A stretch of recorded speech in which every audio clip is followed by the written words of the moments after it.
Hi guys, it's Tamra, the Judeo-Christian medium. I know that sounds contradictory, Judeo-Christian. And what does that mean? I am a medium, and through doing tarot readings, I connected to Jesus. And he told me of my spiritual lineage, my galactic lineage, which is Jewish and Christian. It's a long story, a really, really long story. But what I'm trying to do, in addition to channeling, tonight I'll channel Elvis, we'll get to that in a minute, but I am also trying to live and in a way teach, but pretty much give the messages that Jesus tried to give when he was here, when he was also Jewish and Christian, if that makes sense. He's like, think about that. So when he was here, what he has told me is he tried to give messages. He was a messenger, and he tried to give suggestions to the Jewish people at that time that would improve their lives. These were not meant to be commandments per se, demands, but suggestions. And I will explain that in further videos. And if you're new to my channel, you can check out my playlist, Messages from Jesus. And I suggest you go back to the beginning, go to my lives. I have different playlists. And that's where you'll see a lot of the messages from Jesus. In addition to that, I've connected with my spiritual Archangel family and my galactic family. And from what I was told, when God created humanity, he got together with the Arcturians, the Pleiadians, the tall whites, and the reptilians, and created humanity. So, that being said, before we channel Elvis, he's here already, but before I really introduce him, I just need to calm down. Oh my goodness. He's here. He's here with a few different spirits, the archangels, but they're just giving me so much energy. I appreciate it, guys. Sometimes I sound like I'm complaining. I'm not. It's just, it's a lot physically. So, okay, before we start the reading, just to let you all know, it is Sunday. Oh goodness, they're talking to me. Okay, it is Sunday, November 5th, daylight savings time, and in New York, so you might hear some sirens. I live right near a hospital. I live in a building. You might hear other people.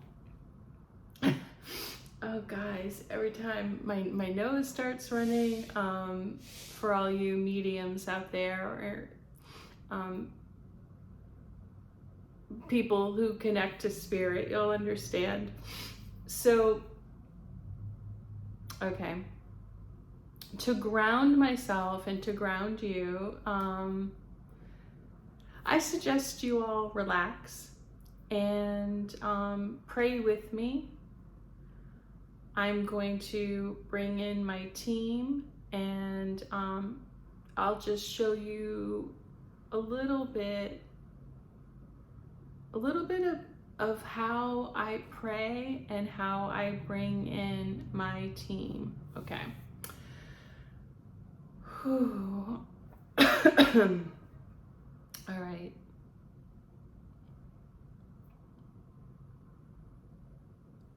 And I'm going to thank them.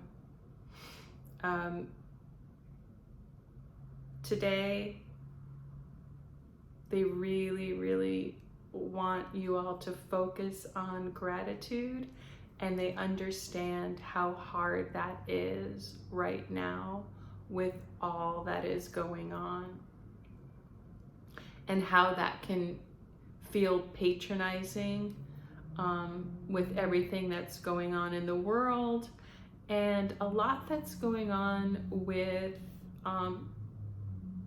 my subscribers and people who are tuning in. They understand that. They also want you to know that the act of gratitude helps ground you and remind you of at least the base of what you have, and it opens you up to spirit and opens you up. It opens up a channel for them to talk to you, because it's a high vibrating energy. And if you'd like to talk to galactic beings, also known as archangels, if you'd like to talk to them, it's best to be in a high vibrational energy. Okay, so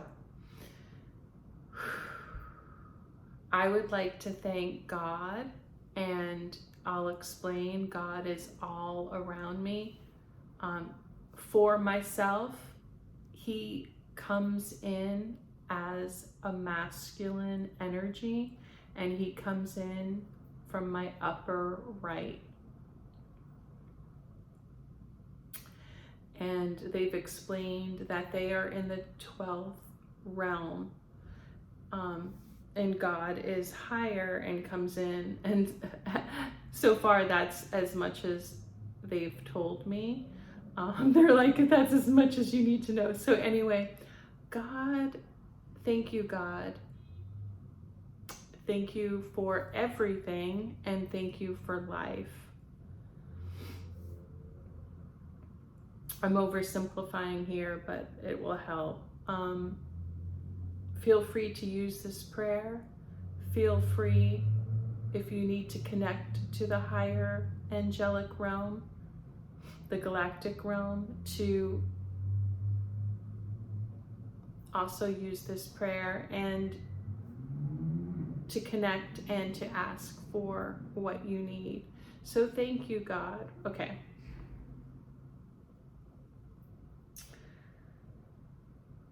This is serious, guys. They want to let you all know. I've said this before in older videos.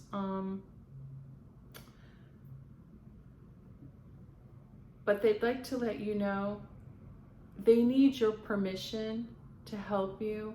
We have free will.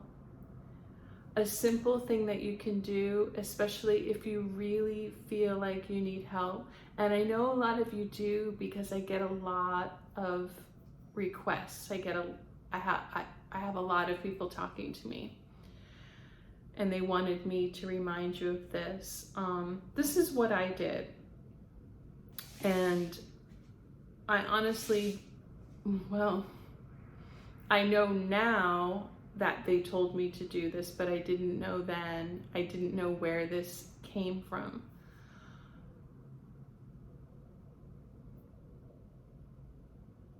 If you would like the archangels to help you, they would like you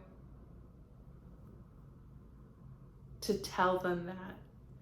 And a good thing to say to them, which I said, is, "Thy will be done," which is, I'm done controlling this ship. I would like to do your work. And the way that they also interpret that is not that you're going to be some sort of slave to the angelic realm, that they're going to control you. It's not that.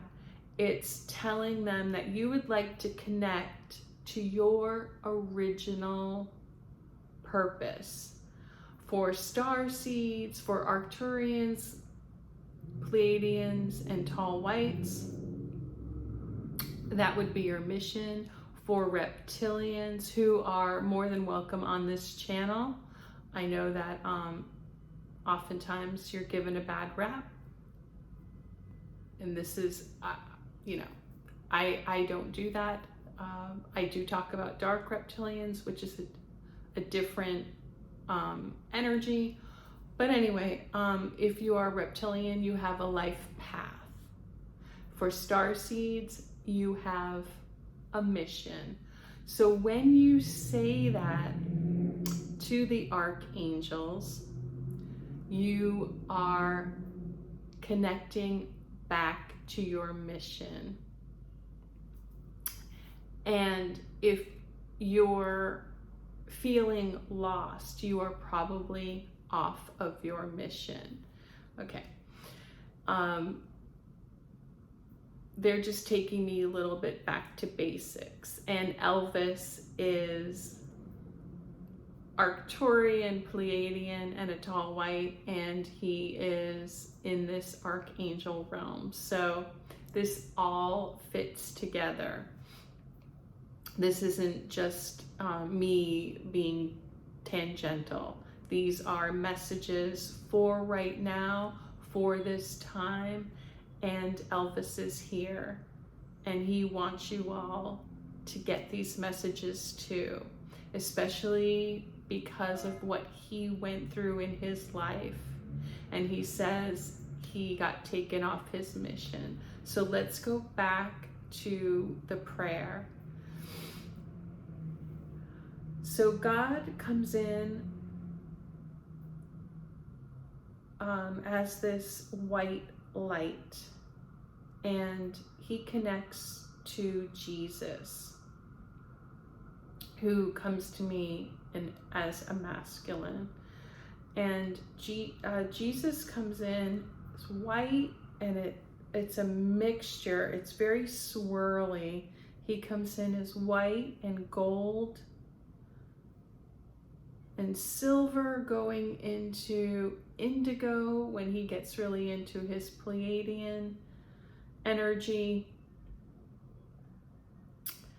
And they're saying this is where this swirls into a whole rainbow that connects down to earth.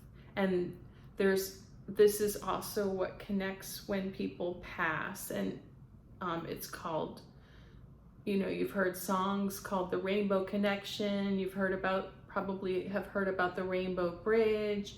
That is where this comes from. So thank you, Jesus. And if you want to, you can thank Jesus for peace. Jesus is a messenger of God, and he's a messenger of peace. He just told me that's why he pisses people off sometimes, because sometimes peace is not what we think it is. So as that energy swirls around, it swirls right into Archangel Michael. It goes into like a purple, and then also this bright indigo blue. So thank you, Archangel Michael. Thank you for protection. And that's why I have my navy sweatshirt on.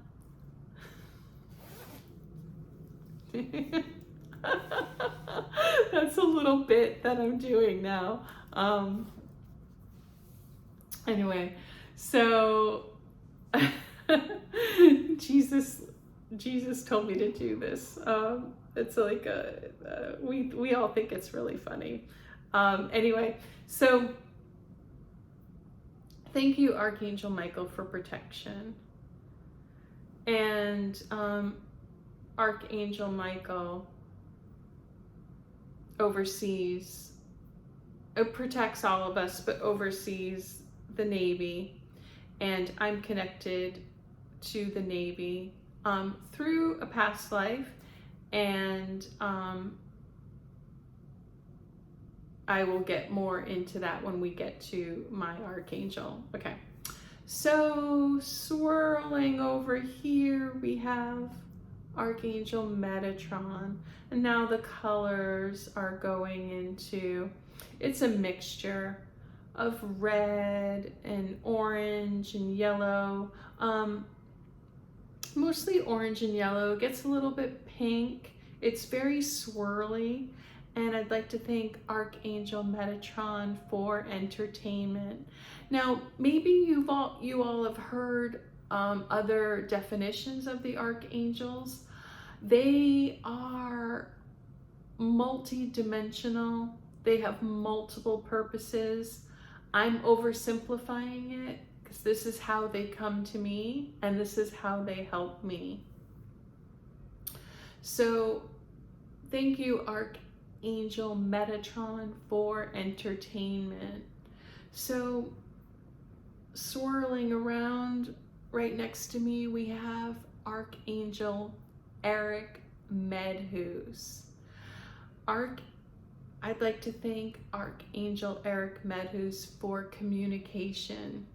Archangel Eric Medhus is part of Archangel Uriel. He's branched off to communicate. So if you would like to communicate to someone who's passed, feel free, ask Archangel Eric Medhus. He's like, please ask him to connect to the other side. So Archangel Eric Medhus helps me connect, especially to people who have passed, who would like to talk. So swirling over, oh, I can't forget. Oh, they just hover in the background. Swirling off from Jesus, we have on my right hand shoulder, Mother Mary. And I'd like to thank Mother Mary for comfort. And swirling that way is they are gold, silver, and like a peachy color. They have different colors too, depending on like what their message is. But Mother Mary, when she's in action, she's saying, when people have had near-death experiences, or when people have contact with Mother Mary, she is indigo. So she's sort of swirling in the background, but now she's very indigo. So she'd like you to know that, if that might be validation for someone who's had a near-death experience. So she connects over to Father Joseph, who sits in my right-hand shoulder. And I'd like to thank Father Joseph for stability. And he's saying, oh, little old me. He's like, I'm brown. No, he's not. He's kidding. He's like, I'm a gray rock. Oh, goodness. That's like a joke because they're into narcissism and all of that. So if you all know about that. Anyway, so thank you, Archangel. Oh, he's Sandalphon, but thank you, Father Joseph. So he also connects, he swirls over to Sandalphon, which we'll get to in a minute. So I have gone through the circle here to Eric, went back there to them. So they connect over here to Archangel Gabriel, who he sits in front of me and sometimes behind me, because he is a brother of mine spiritually. And Archangel Gabriel is a bright red, orange, and yellow swirl. Very red. Now, to let you all know, Archangel Gabriel, sorry for the sirens, Archangel Gabriel is Elvis. So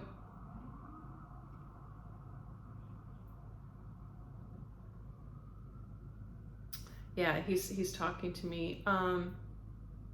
And I'd like to thank Archangel Gabriel, who is Elvis, for acceptance.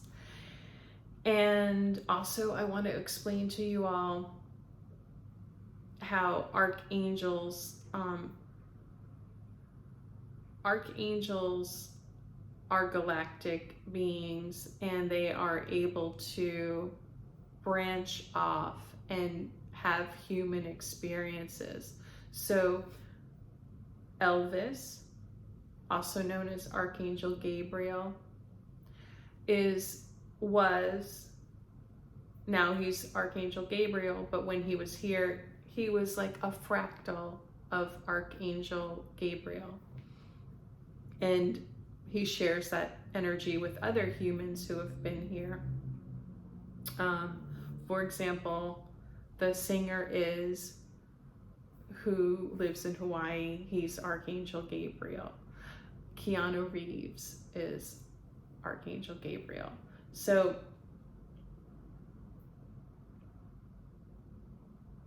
and just to add to it, Elvis is Archangel Gabriel. He is Pleiadian, Arcturian, and tall white, as is this whole group that I've just talked to you about. They are all three and have multi-purposes. So now we're going to branch out, and over to my right, we have Archangel Sandalphon. And I'd like to thank Archangel Sandalphon for intelligence.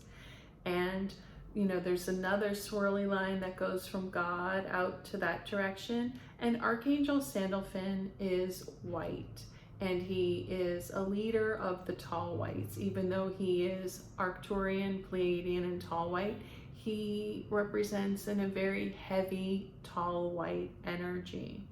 So moving on from Archangel Sandalphon, next to Archangel Sandalphon, we have Archangel Raphael.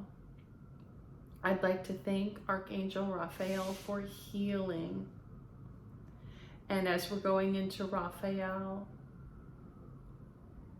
he's a purple color. And now moving on from Raphael, I'd like to thank Archangel Azrael. And I'd like to thank Archangel Azrael for organization. Now, many of you have probably heard Archangel Azrael is the angel of death, and that is true. But Archangel Azrael can help you get organized. And I know many of you starseeds have a hard time with like insurance and taxes. And I swear to you guys, ask Archangel Azrael to help you with that. He's really good at that. Thank you, Archangel Azrael. Next to Azrael, we have Archangel Jophiel. Thank you, Archangel Jophiel, for magical beauty. Now, that might seem frivolous, but beauty is considered a positive thing in the galactic archangel realm. And it's been confused with ego here, but they would like for that to change. Well, I'll explain that further in another video. But thank you, Archangel Jophiel, for magical beauty. And next to Jophiel is me, Archangel Uriel. So I'm part of Archangel Uriel. And I'd like to thank Archangel Uriel, my group, for my mission. So my mission here is to help others find their mission. And I'll explain that in more detail in other videos. But I am indigo, as you can see. So going off to my left, I'd like to thank Archangel Zadkiel for balance. And now we're going back into, so we have indigo and we're going into green. Thank you, Archangel Zadkiel, for balance. And then next to Zadkiel, we have Archangel Jeremiah. Thank you, Archangel Jeremiah, for wildness. And you would think, wildness? I thought the same thing, like, why do I need wildness? There are times in your life, Archangel, Archangel Jeremiah is Chris Farley. There are times in our lives and people who need to be wild. It's needed, especially in these dark times. So moving on, we have, sorry guys, okay. Thank you. Okay, we have, they're always so much. They're so chatty. Thank you, Archangel Raguel. Archangel Raguel, thank you for swagger. Next to Archangel Raguel, we have Archangel Chamuel. Thank you, Archangel Chamuel, for calm. Next to Archangel Chamuel, we have Archangel Ezekiel. Thank you, Archangel Ezekiel, for nutrition. Next to Archangel Ezekiel, we have Archangel Haniel. Thank you, Archangel Haniel, for sleep. And last but not least, we have Archangel Daniel McDaniel. Thank you, Daniel, for humor. And Daniel's very pink. So going in that direction, that's where we have orange, red, yellow, and pink. And it goes back. Father Joseph's like, I'm gray, I'm a gray rock. Anyway, guys, moving on from that. Why I took that really slow today is because Elvis is in this angelic realm. And Elvis would like you to pray to him. He's on hand, he's on deck. He would like to help you all. Elvis is Archangel Gabriel, and he's also heavy Arcturian. Even though he's all three, we all have, you know, a stronger way that we come in and help people. Mine is I'm very Pleiadian.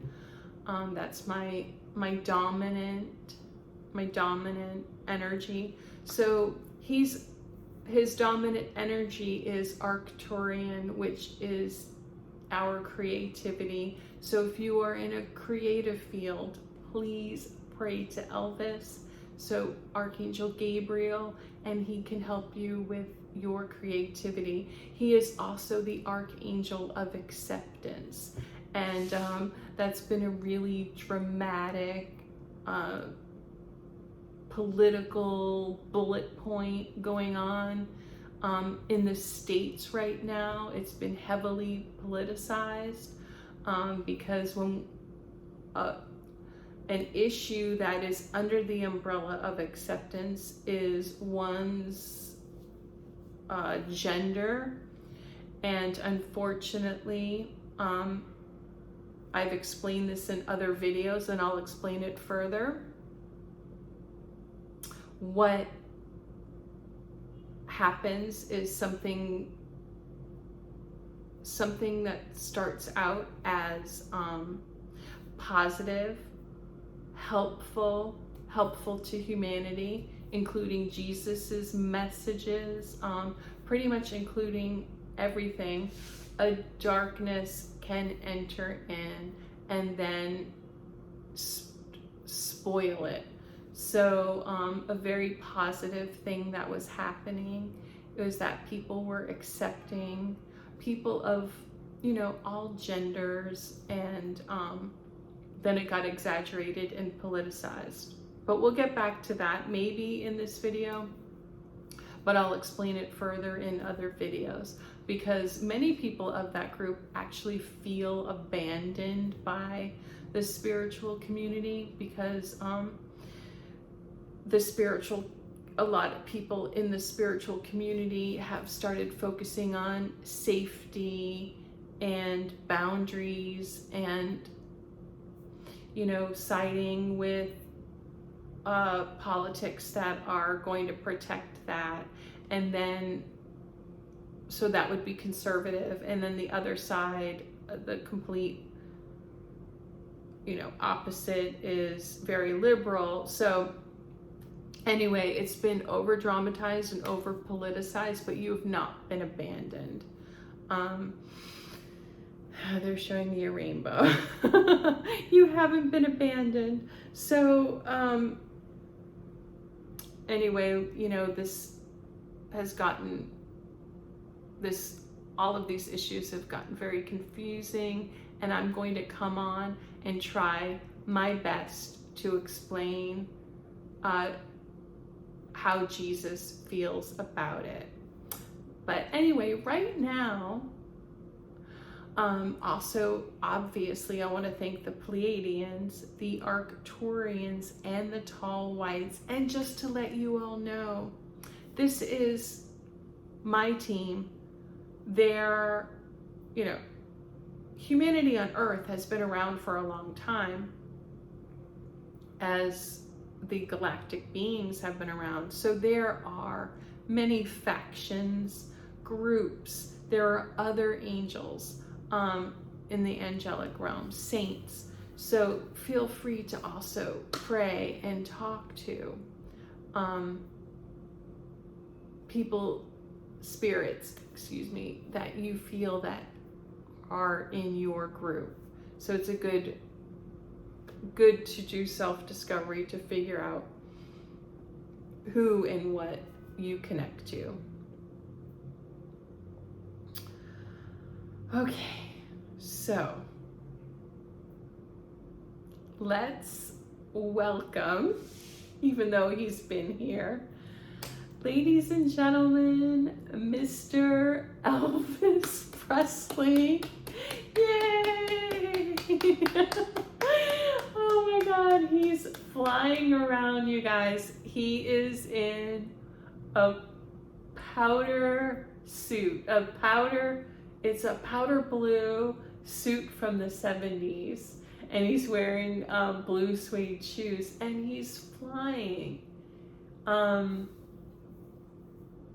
He's part of a group of angelic beings, myself included, who astral travel.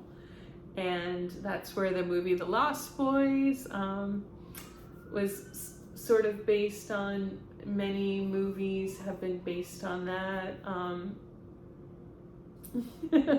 He's standing there like he's just like saying like, are you gonna lecture us? And I'm like, yeah, I don't know, how else do you guys want me to present this? So he's my brother. Spiritually, he's my brother.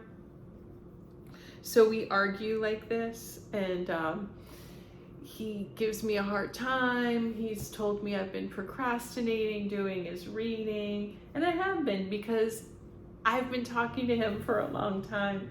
He's been very patient. He's very generous. But once I have all that information, then I have to organize it and talk to you guys. And yeah, it's challenging, because it's like, hard to explain, but I have, you know, ADHD, and I'm on the spectrum, so I'm always wanting to learn like new stuff. But anyway, he's like, well, thank you. You're welcome. So interesting. I've said this before in videos, but because Elvis is my brother spiritually, this is going to sound very strange. When he was here, he was obviously very attractive. So this might clue you into how you are connected to someone. I could see he was attractive, but I wasn't attracted to him. And he wants to really, I've been told this before, but he would like to remind you all of that. He's like, you all are getting crazy. Meaning, like, people are,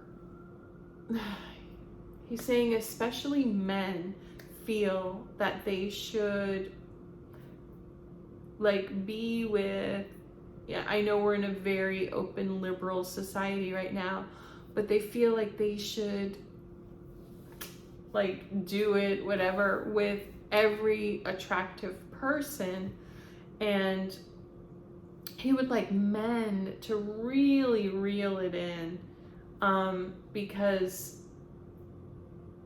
that is not the definition of masculine energy. And he's saying, especially if you're a starseed, he got caught up in this. He's singing "Caught in a Trap." He got caught up in this energy. Yeah, but he's saying, so he had, and will always have, like, they don't consider this on the other side, but on Earth, he had ADHD and autism. He obviously didn't know, but that's what it's considered, his energy, my energy, that's what it's considered here on Earth. We don't consider it that way, but he's saying this because he was so confused as a man when he was here. Like, when a woman would flirt with him, when a woman would, you know, come up to him and kiss him on the cheek, he would like look at them and be confused as to like their connection. And he's saying that had to do with his autism and his exploring his masculinity and thinking that, you know, he should want every attractive woman, but he's letting you all know. And I'm trying to explain it because I fully understand all of their concepts, but it's just, it's the way to explain it to you guys. Not everyone is meant for you. They could be on the other side spiritually. They could spiritually be your sister, your mom. It could have been in a past life. Now, it's very hard to explain because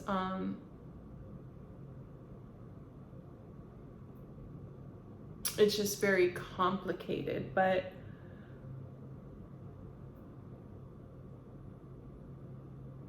the reason he's saying that is because he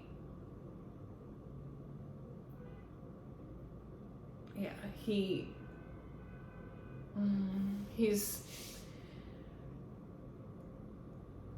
talking about his life review, and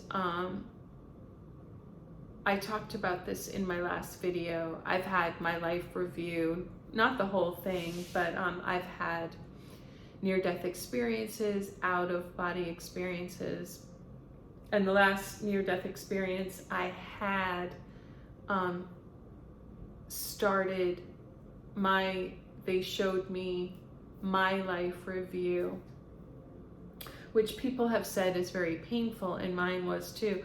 And the way that it's been explained is they'll show you how you made people feel, and there is that, but they also will show you who was meant for you, who wasn't meant for you, and one of the most painful things that he went through and I went through is they show you the paths that you could have taken and you didn't, and people you could have been with that you weren't. And I know many spiritual people say there are no wrong paths and all paths lead to where you need to be. And in a very broad sense, it's true, but it's also not true in the fact of especially starseeds who have missions. We really want to fulfill our mission. It's what we come here for, and I'm not trying to say that what you've heard is wrong, but I'm just trying to help, because it is what makes people feel very uncomfortable here. It hurts. It's actually the goal of evil, of I call it Dark Reptilian, which you can watch my other videos to get further explanation of that. But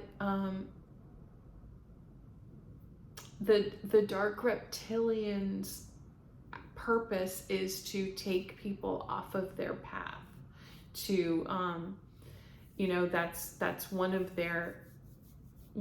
the major purposes. So it is really important for us to stay on our path, our mission. And Elvis, he's like, Elvis left the building. Elvis left the building early, guys. That's a joke, or people used to be like, Elvis left the building. But he left the building before his time. It was not his time to go. And it was through a series of unfortunate events that he passed. So, as many of my subscribers know, I do automatic writing, so I want to get into that. But, yeah. Okay. So, okay, moving on from that, I might have young subscribers too, so I do want to just do a little biography. So this is a mixture, guys. I started writing his biography, and then he started talking to me. So he is saying right now, and he said it here too, he is with his twin. He had a twin who didn't make it when he was born, and he felt that. Elvis, when he was here, was very spiritual. He connected to the other side. He sang gospel, and he didn't fully understand it, but he did connect to his twin, and it did make him feel lonely. Okay, and that's a very starseed quality too, and especially for this time period, for the missions that many starseeds have, it has required, or just that it's happened, especially if you are not on your mission, you will feel lonely. And then sometimes there might just be times of loneliness anyway. So he's really here as a helper right now. And he's really been working on these issues and getting these issues out. So when he was here, he was born Elvis Aaron Presley, and he was born January 2nd, 1935. So for those of you who do numerology, you can, check that out if you'd like and see if it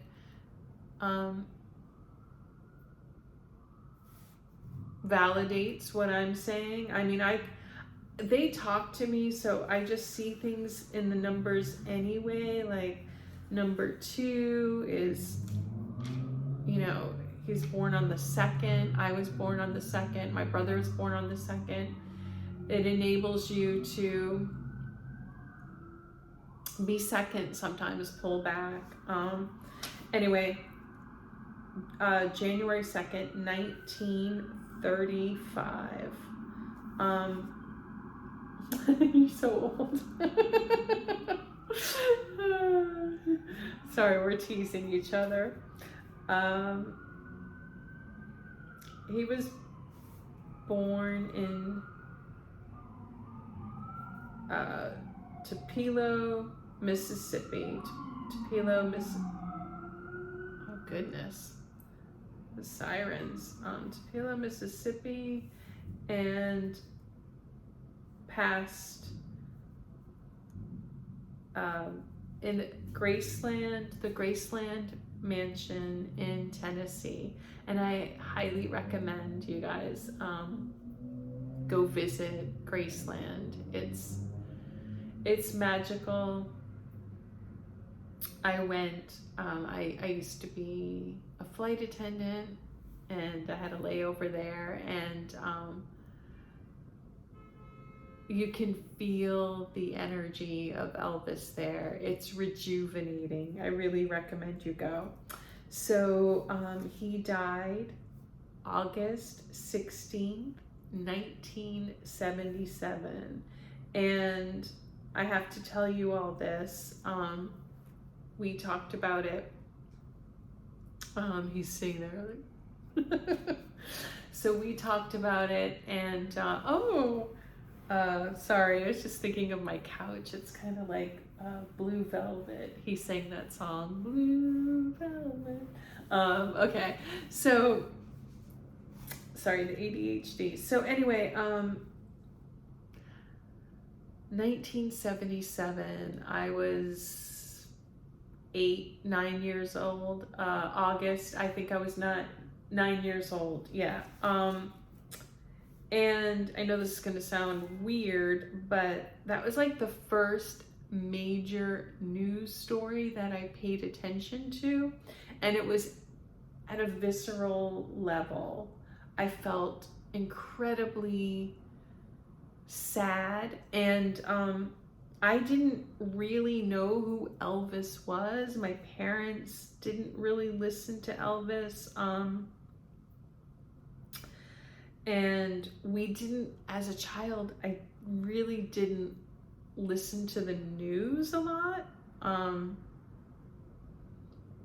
unless there was just like a bulletin that came through. So that's what happened. This bulletin came through.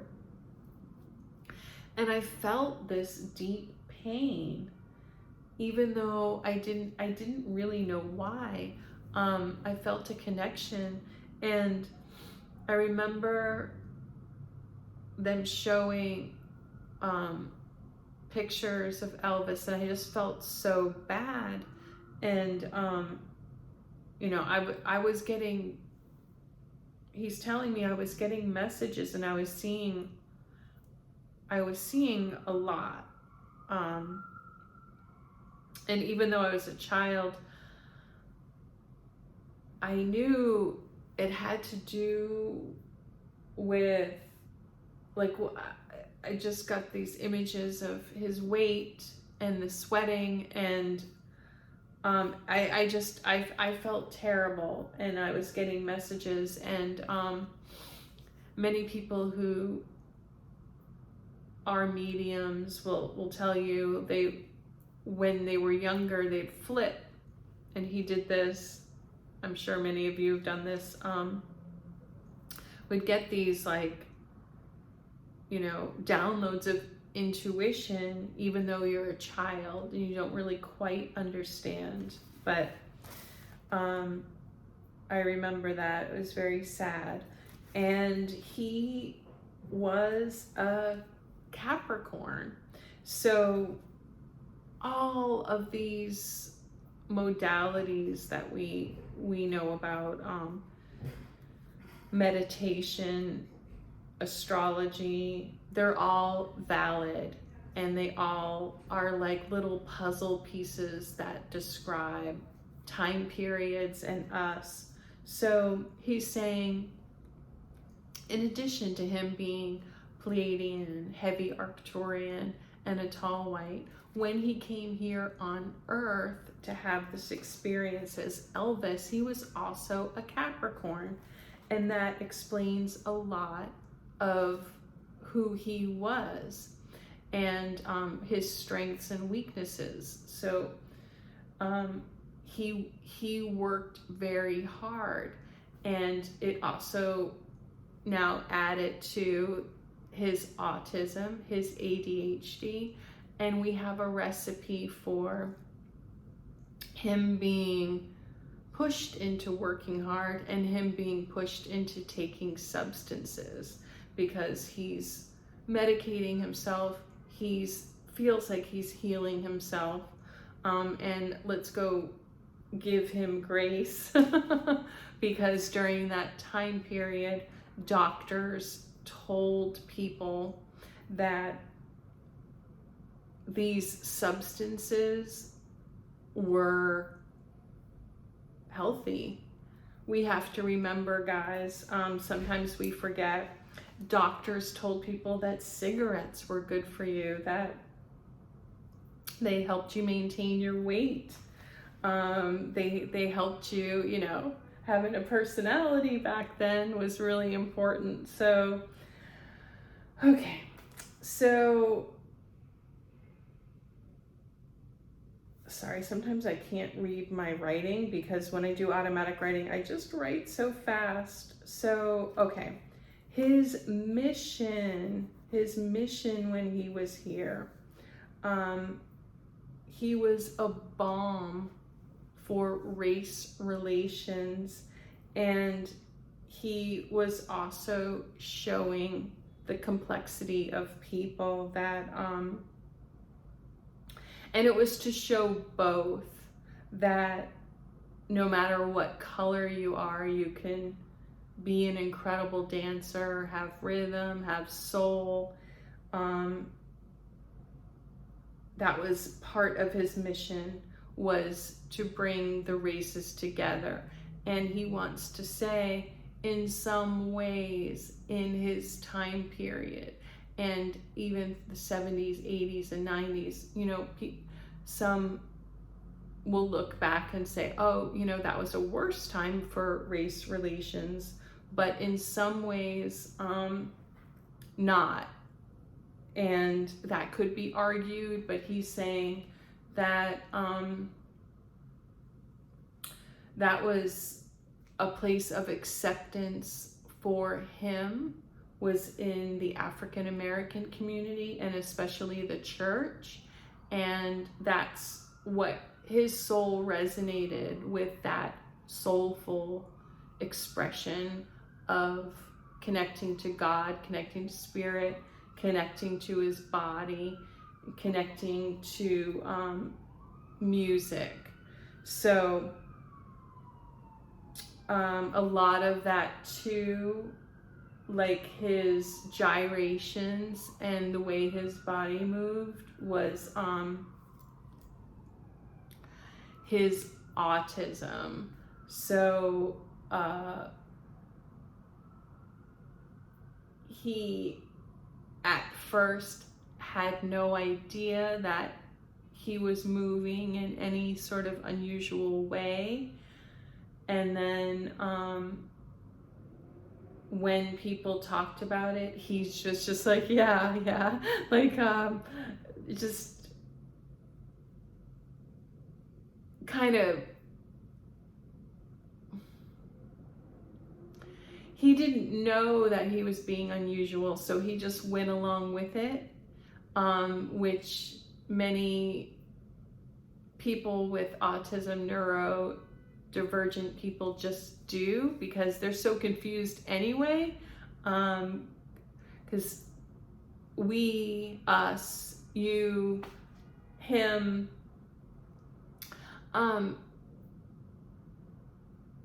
it's like half of the time,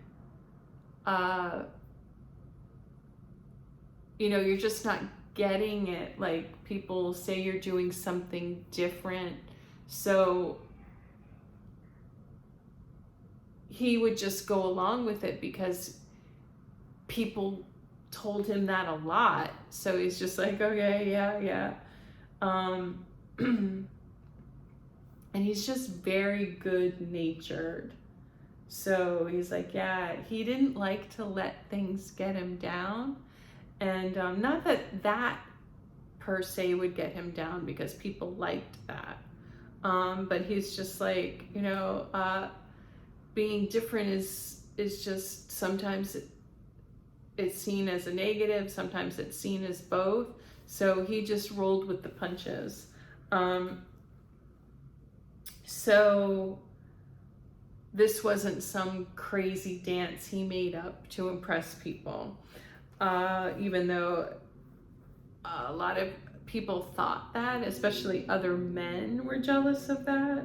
And also Archangel Gabriel, it comes through as a more, it's masculine and feminine. So he had that feminine quality too. He's saying,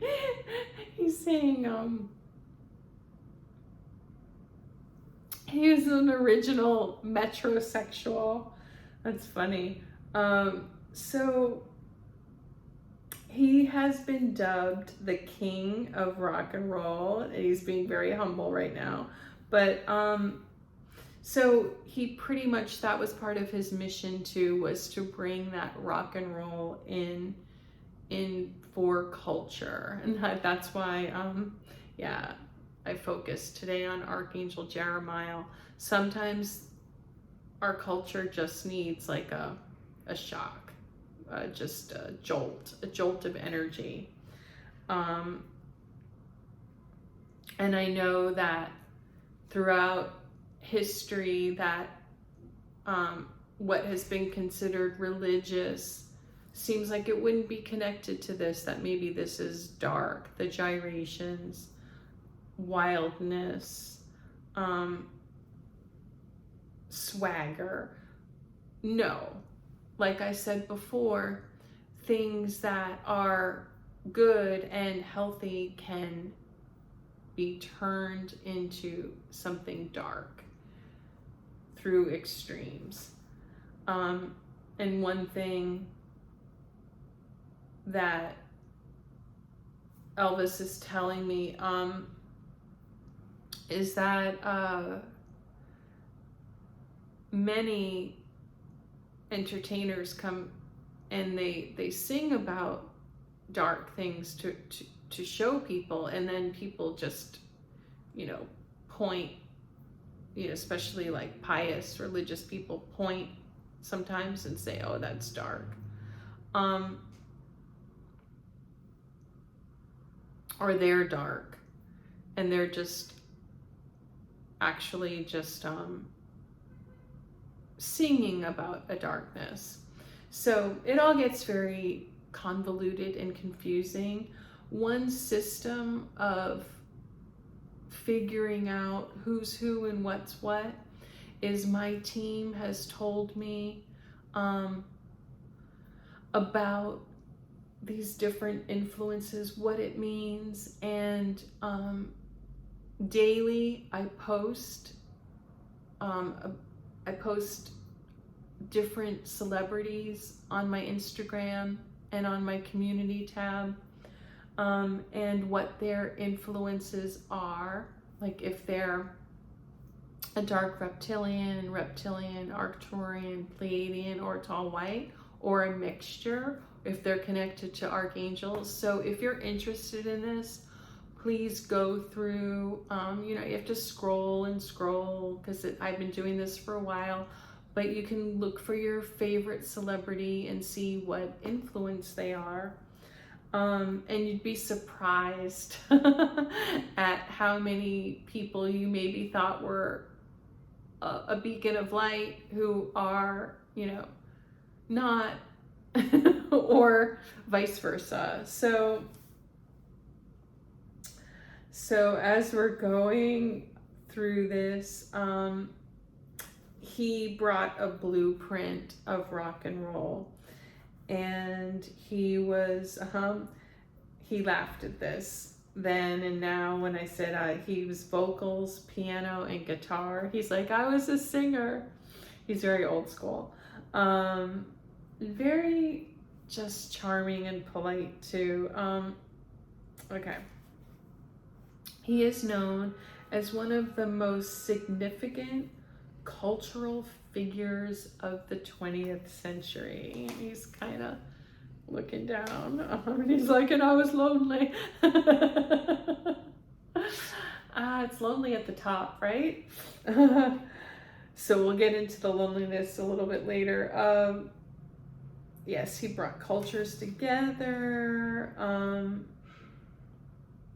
He really loved gospel too, even though he's mostly known for his rock and roll.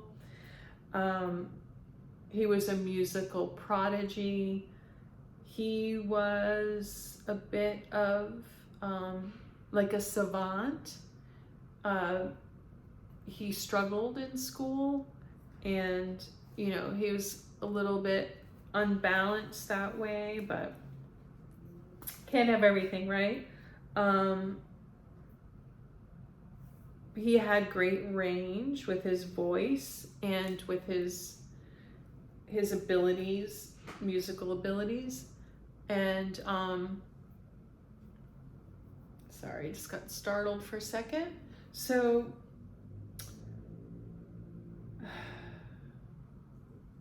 he was also clairaudient, which is a psychic gift. I'm clairaudient. It's a gift of hearing, and he could hear spirit his whole life. He talked to this group that he's in. He talked to his higher self. He connected with Jesus. He sang a lot of songs, a lot of church songs, gospel songs about Jesus. So that helped him with his musical ear. So some of his dancing came from, you know, it was pre-planned that he came in through this DNA, but it was from his ancestry of being American Indian and being tribal, so he had that too. He also, yes, had learning disabilities.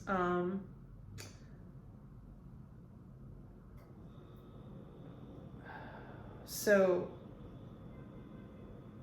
yeah, ADHD autism, and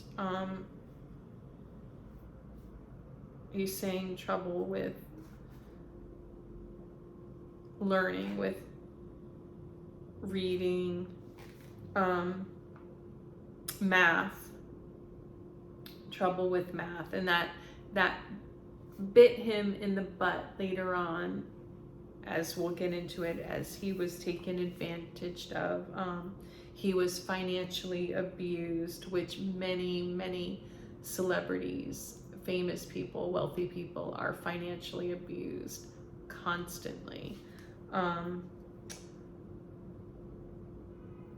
He also, being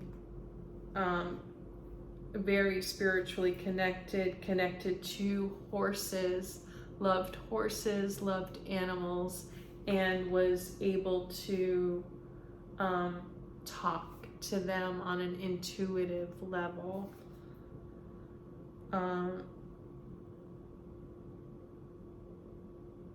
He was also very charitable, very generous, and to a fault sometimes.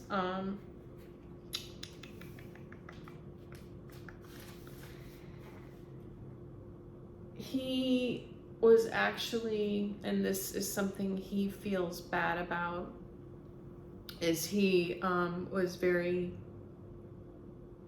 healthy, a little bit of weakness in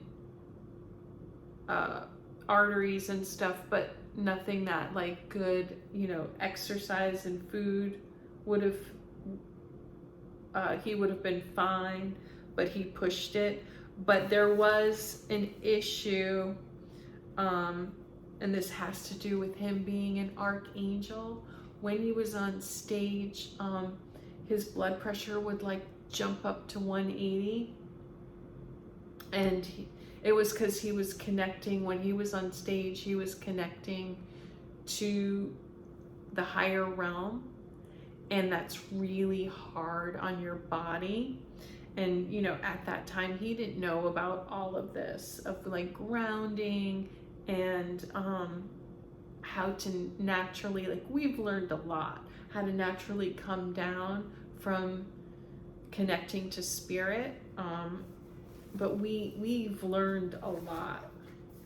And then even with that, sometimes people who connect to spirit, who have autism, ADHD, sometimes they still do need to take substances, and not all substances are bad, some help. So to regulate your brain and sleep and things like that. So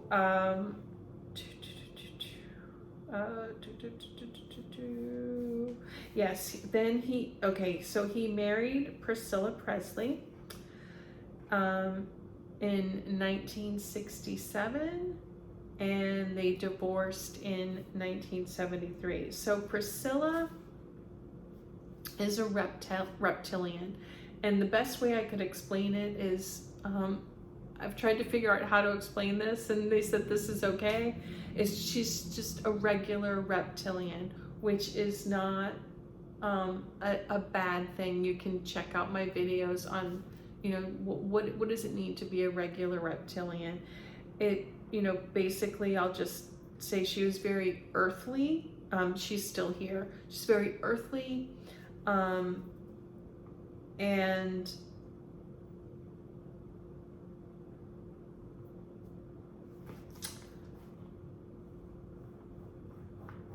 how do I explain reptilian really quickly? It's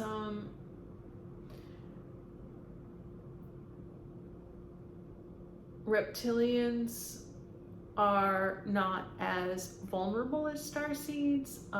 They're a little bit stronger physically. They are meant to work in a different way. 50% of the population is reptilian. well, a mixture of regular reptilian and dark reptilian.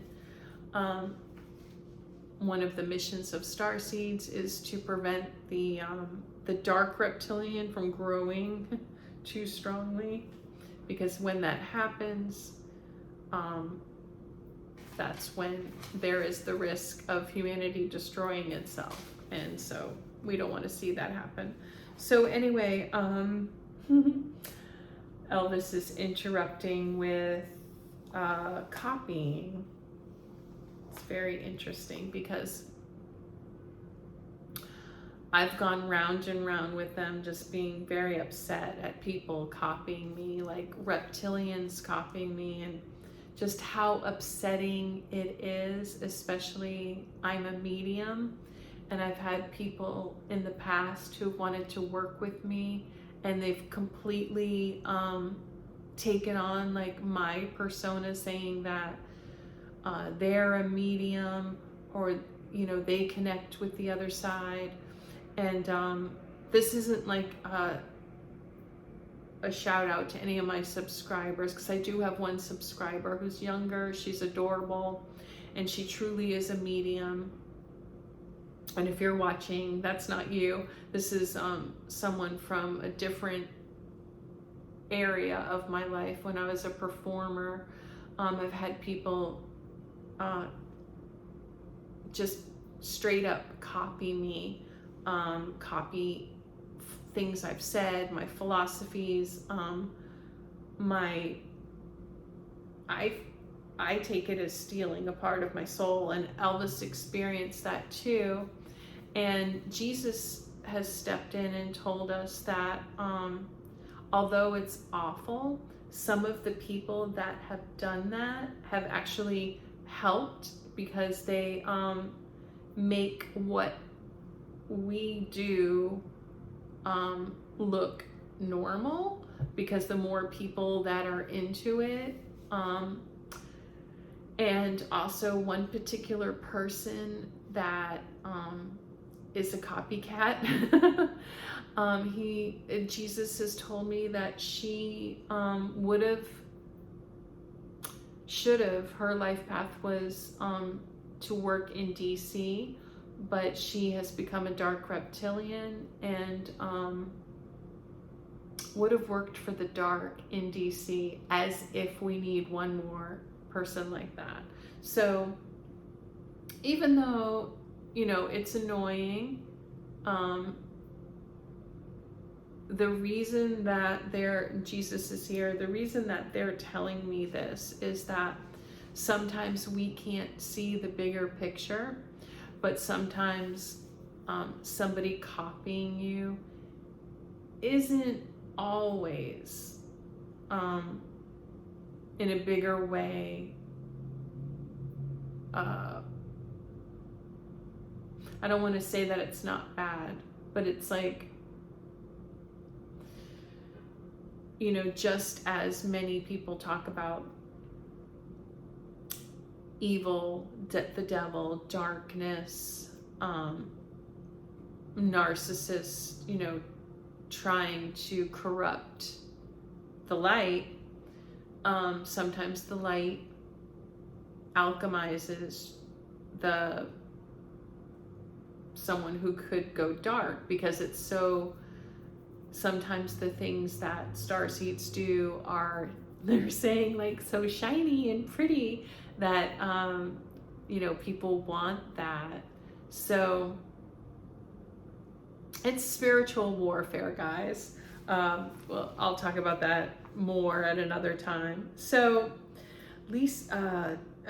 Priscilla Presley. So I just want to say, 67, they divorced in 73. So they were not compatible.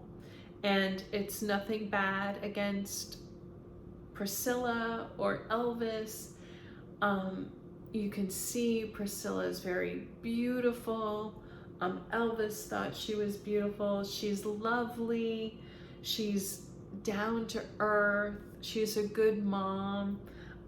It's just that they weren't compatible. So his twin flame, Elvis's twin flame, was Natalie Wood. And it's so interesting because yesterday I did Robert De Niro, and his twin flame is Diane Keaton. I'm sorry, my neighbors, I don't know if you can hear that. But so this is a directed at, well, it's starseed men especially, but also starseed women. Oftentimes starseed men, especially men who struggled like Elvis with his self-esteem, and eye contact and really seeing someone. So if you have autism, are neurodivergent, and you struggle with your self-esteem, sometimes that, even though he was an archangel and highly intuitive, and he was on a highly intuitive level reading, like you read that Priscilla was a nice person, but he didn't really understand how he needed to be with another starseed, or what that was, and how that was Natalie Wood. And that's the risk we take coming onto Earth. Some of us get it and some of us don't, but he also had a target on his back with the Dark Reptilian energy, so it was always, and one of his weaknesses was women, like being attracted to women, wanting to be with women, loving women. It was turned into a weakness because the Dark Reptilian energy that's always tempting people, you know, the energy itself that is in the fourth dimension that preys on humanity, it really preyed on Elvis, found his weakness, which was women, and you know, manipulated situations so Elvis wouldn't find his twin flame. And we can't fully blame it on the Dark Reptilian energy, but it was a combination of everything that Elvis went through. And a weakness of his was like wanting to be a daddy. Like he wanted, you know, Priscilla was the right age. It made him feel secure. There's a lot going into it, but you know, she suffered too. She was not the right person for him. And looking back, people just saw they took parts of what they saw and put it all together as a story of that. You know, the stories were not true. There was a story that they weren't intimate, and they were. Obviously they had a daughter. So that's not true. And yeah, that he just treated her like a child, and that's not true. So like most negative gossip, there's a mixture of truth and lies. And it's very hard for people to accept, unfortunately, but that's what happened with them. But the truth was that the reason that they weren't compatible was that, you know, she's reptilian and he's, you know, a star seed, a galactic being, an archangel. And so one of the big things that he felt, and he couldn't figure it out, was that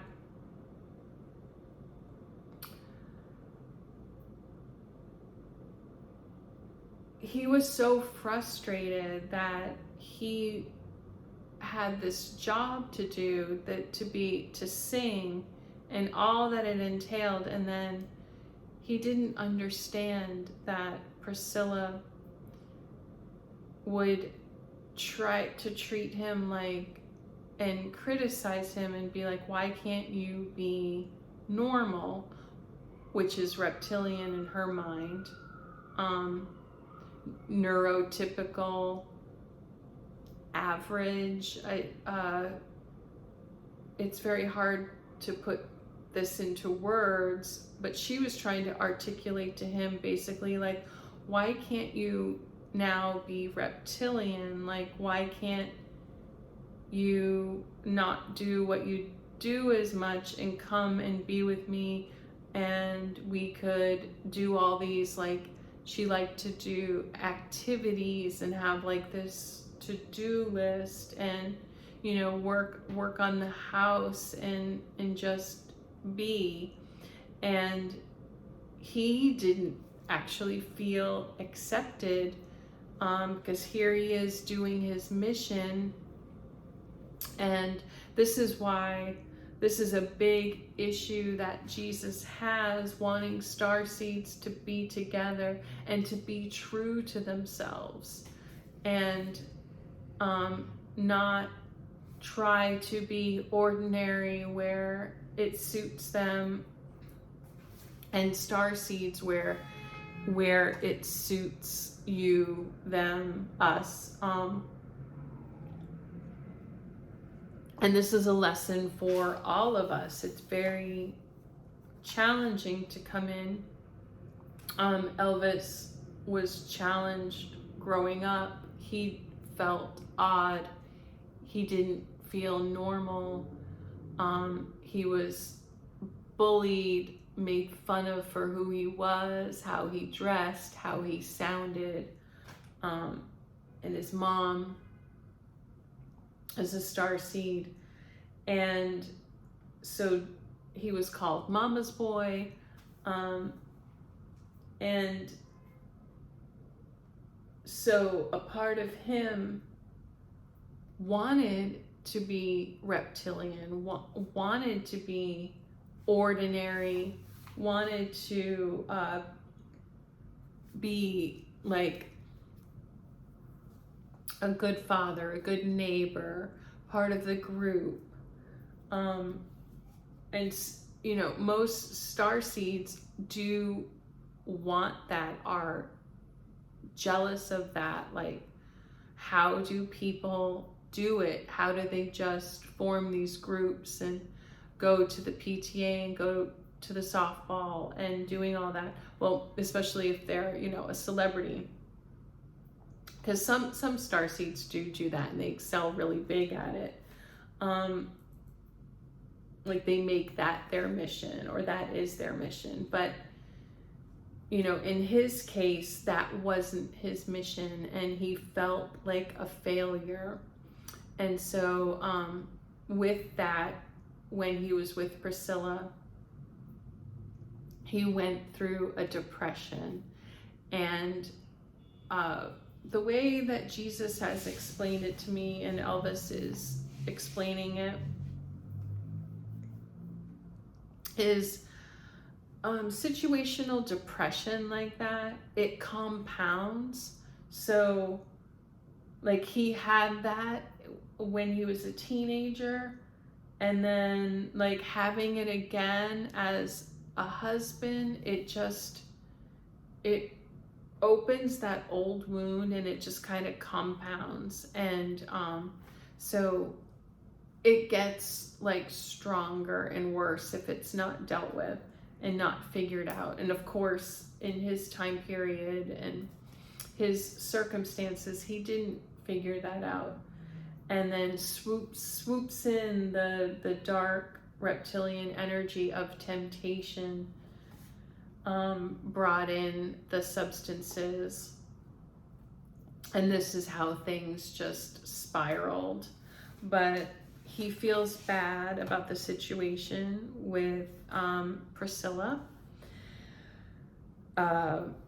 That was part of his life review, that he was not supposed to be with her. He was actually supposed to be with Natalie, and that would have been challenging in a different way. In some ways,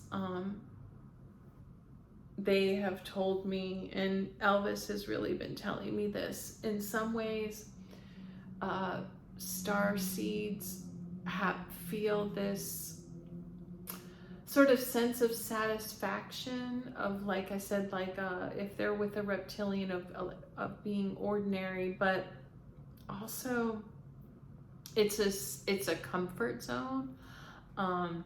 When star seeds are with each other, there's an adjustment there. But if sometimes star seeds have, you know, it's like this weird mixture of sometimes this high self-esteem, like he knew he was a good singer. He knew he was getting popular. He knew people found him attractive. But it's really hard to explain, guys. So had he met Natalie, that would have challenged him. Well, had he been with Natalie, like had he like dated, often there's a way of star seeds to be with each other. That's what they've told me. And they're, you know, this is just being explained to me too.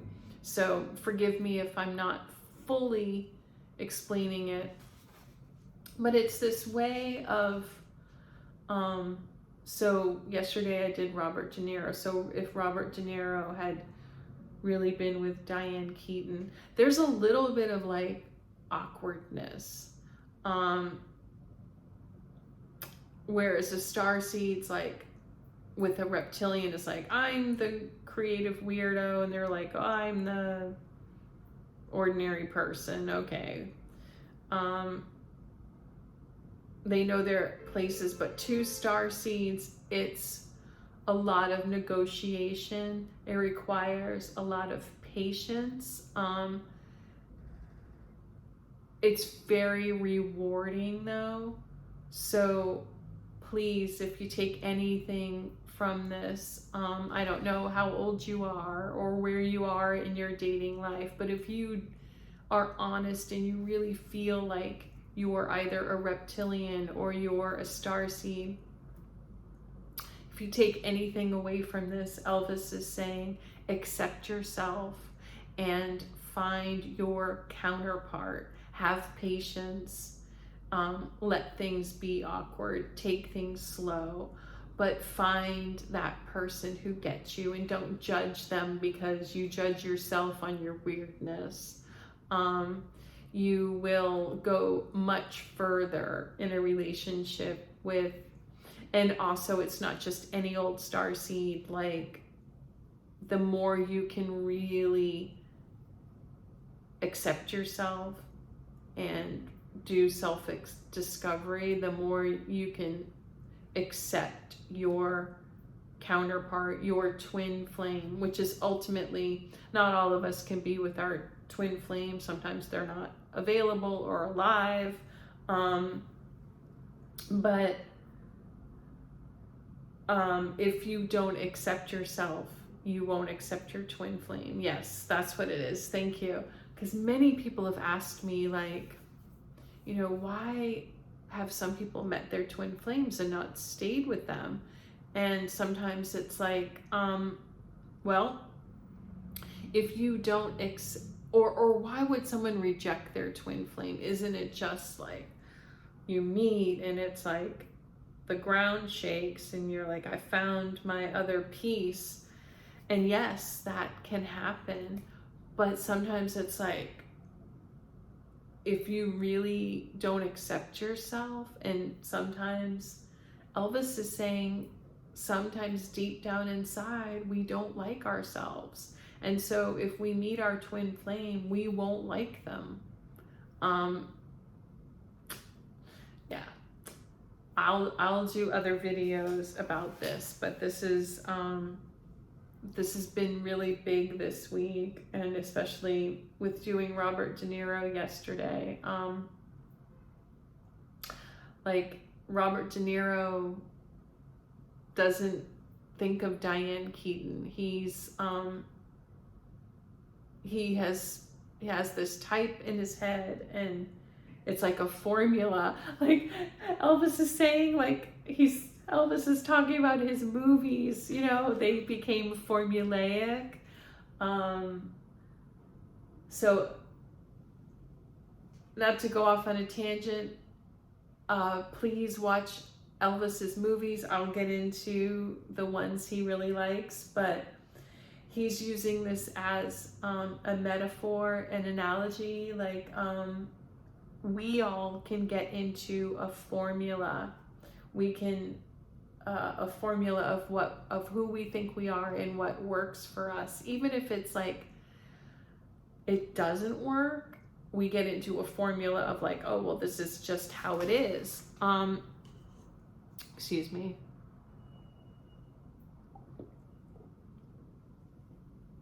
Oh, you're wearing out my voice, Elvis. He's like, he's being like a martyr. Like, he's showing me how long he would be on stage for. I'm like, okay, I get it. All right. So moving on.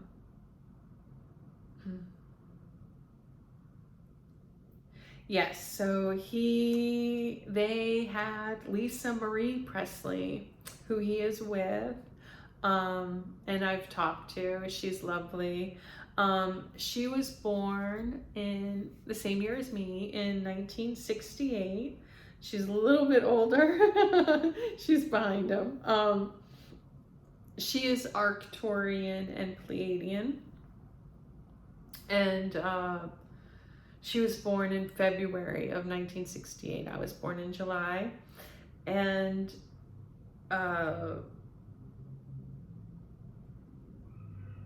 you know, energetically, spiritually, she will always be his child. So in past lifetimes, in future lifetimes. And so that was, that worked out. And she would have come in either as, you know, Natalie Wood's child, or, and you can watch my Natalie Wood video too. She's with him. You know, she actually fell into similar circumstances as him, and she passed from following that path early in her life. She passed early too, and she experienced the same loneliness as him, because it is lonely, guys. They're saying this is no joke. Like, you know, in modern times, even when he, in the 70s, it's become, and this is something that started out as a positive, it's become acceptable to marry, divorce, be on your own. But they're saying if we all could figure these things out, that it's not good. Like, divorce, and the reason that Jesus talked about it when he was here, and then it got put in the Bible. Remember, he's a messenger to help, like a life coach. It hurts and it's lonely, and we don't have to experience that. There, you know, go through my community tab, look, there are star seeds who found the right person, and generally, if they did, they would have like, they've had like long, happy marriages. Now, that's a hard thing to achieve because, yeah, he's saying it's hard when you have baggage, and he likes how, he's saying he likes how, and he would like to help the younger generations are discovering this more. and discovering this through like spiritual channels like mine, channels on narcissism, on, you know, family dynamics. So let's move on. He wrote down Michael Jackson's King of Pop, and is Lisa Marie's twin flame, and they were supposed to be together. They were. It didn't work out, but you know, they had their own baggage, and I've talked about that in Michael Jackson's video if you want to watch that. But Michael is Pleiadian, Arcturian, tall, white, and in that area, all of that was meant to happen.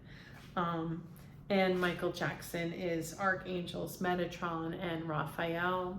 He went down with fractals of those two archangels, and he's here.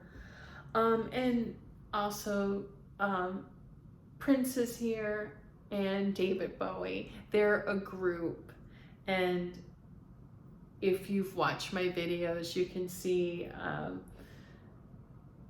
myself and some other mediums have connected, but this is my team, and they're unfolding how this has all worked out. So, okay, moving on, make sure I don't miss anything. Oh yes, I am, thank you.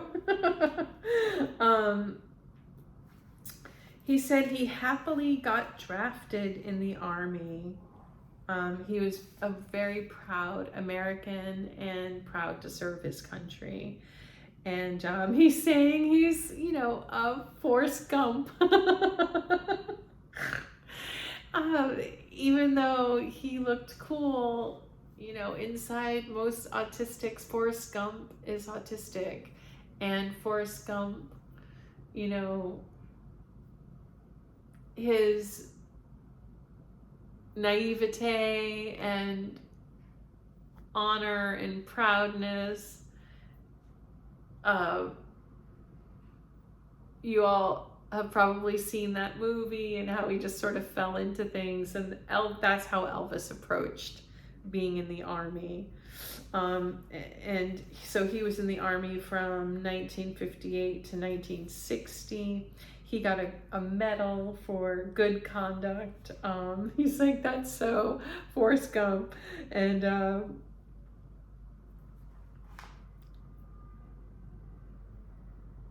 yeah. Okay, let's move on from that.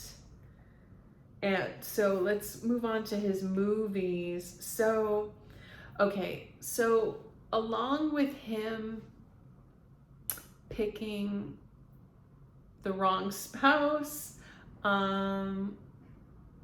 which he's so frustrated. He was so frustrated in his life review because these few things really set him on the wrong path. Also, he was meant to be an actor and a singer, and he did do that, but he was meant to move on. Talk about going back to what he said, the formulaic movies. He was meant to move on. He was doing a lot of formulaic movies, which we still see. And he got stuck in that because it's like when you're a celebrity, you can get stuck in ruts because of money. People have managers and they try to pigeonhole you, and they want to do what works, and often this management is reptilian, and they don't fully understand the mission of a starseed, and the fact that Elvis wanted to, you know, sing different songs, and he wanted to break out of the formulaic movies and be a more serious actor. They had a hard time accepting that because really a lot of reptilians really don't fully understand talent.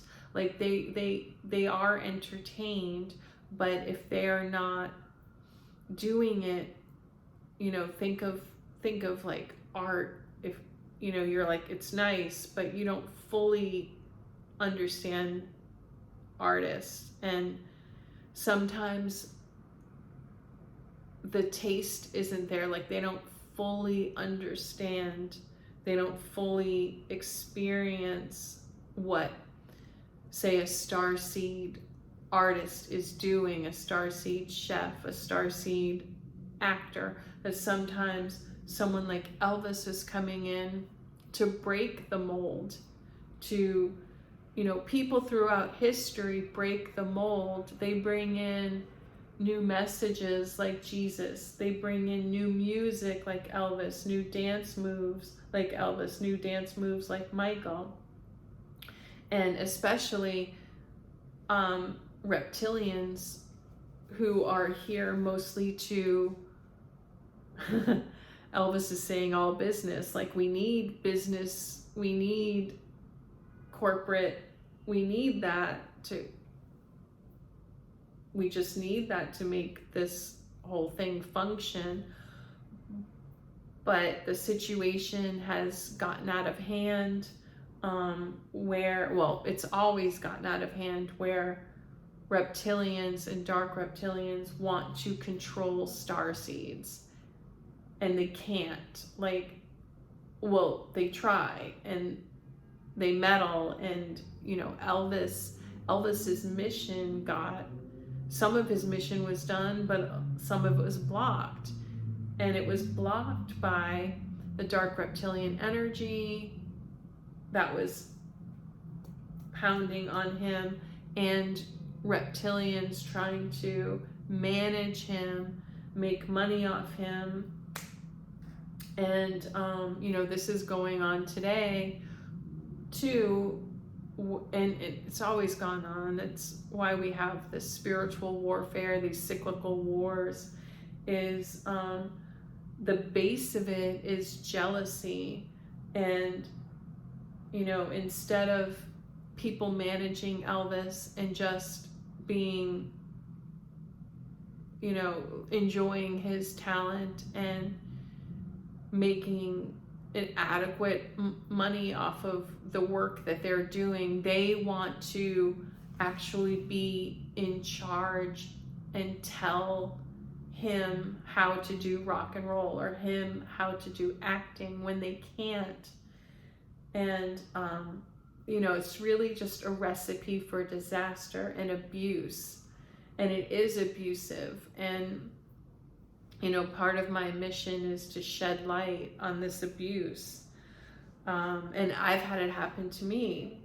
So okay, getting back to some of his serious movies, some that he had me note, and I'm in the middle of watching King Creole, and it's really good. He likes that movie. Love Me Tender, he really likes. Loving You, Jailhouse Rock, Viva Las Vegas, Blue Hawaii. Check those out, guys, and I'll try to remember to write these down. He would love you to go on a rabbit hole and check out his journey. He's like, his journey. He's making fun of that. But so they like to make fun of some of our modern things. But so his original, he went to this church called the Assembly of God Church, and that was his original, where he originally was learning gospel and connecting to this music. He was very, very inspired. And so that worked out really well in his favor. It wasn't all bad. He, you know, he kicks himself for the things he missed in his mission, but some things landed, some things were big, and he they worked out. Yes, so his great grandmother is her Indian name was Morning White Dove, and she was Cherokee. And so they've explained to me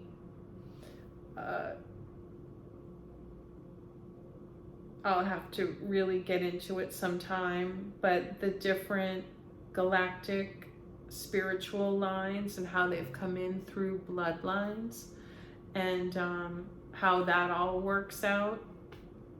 And forgive me if some of you might even have a lot of information. I haven't even watched the Da Vinci Code, so sometimes it's so interesting because they'll tell me things and other spiritual people will know it, and then you know, I don't mean to sound condescending, like I'm the first person to give this information. I think the Da Vinci Code is about the bloodlines, or yeah. So anyway,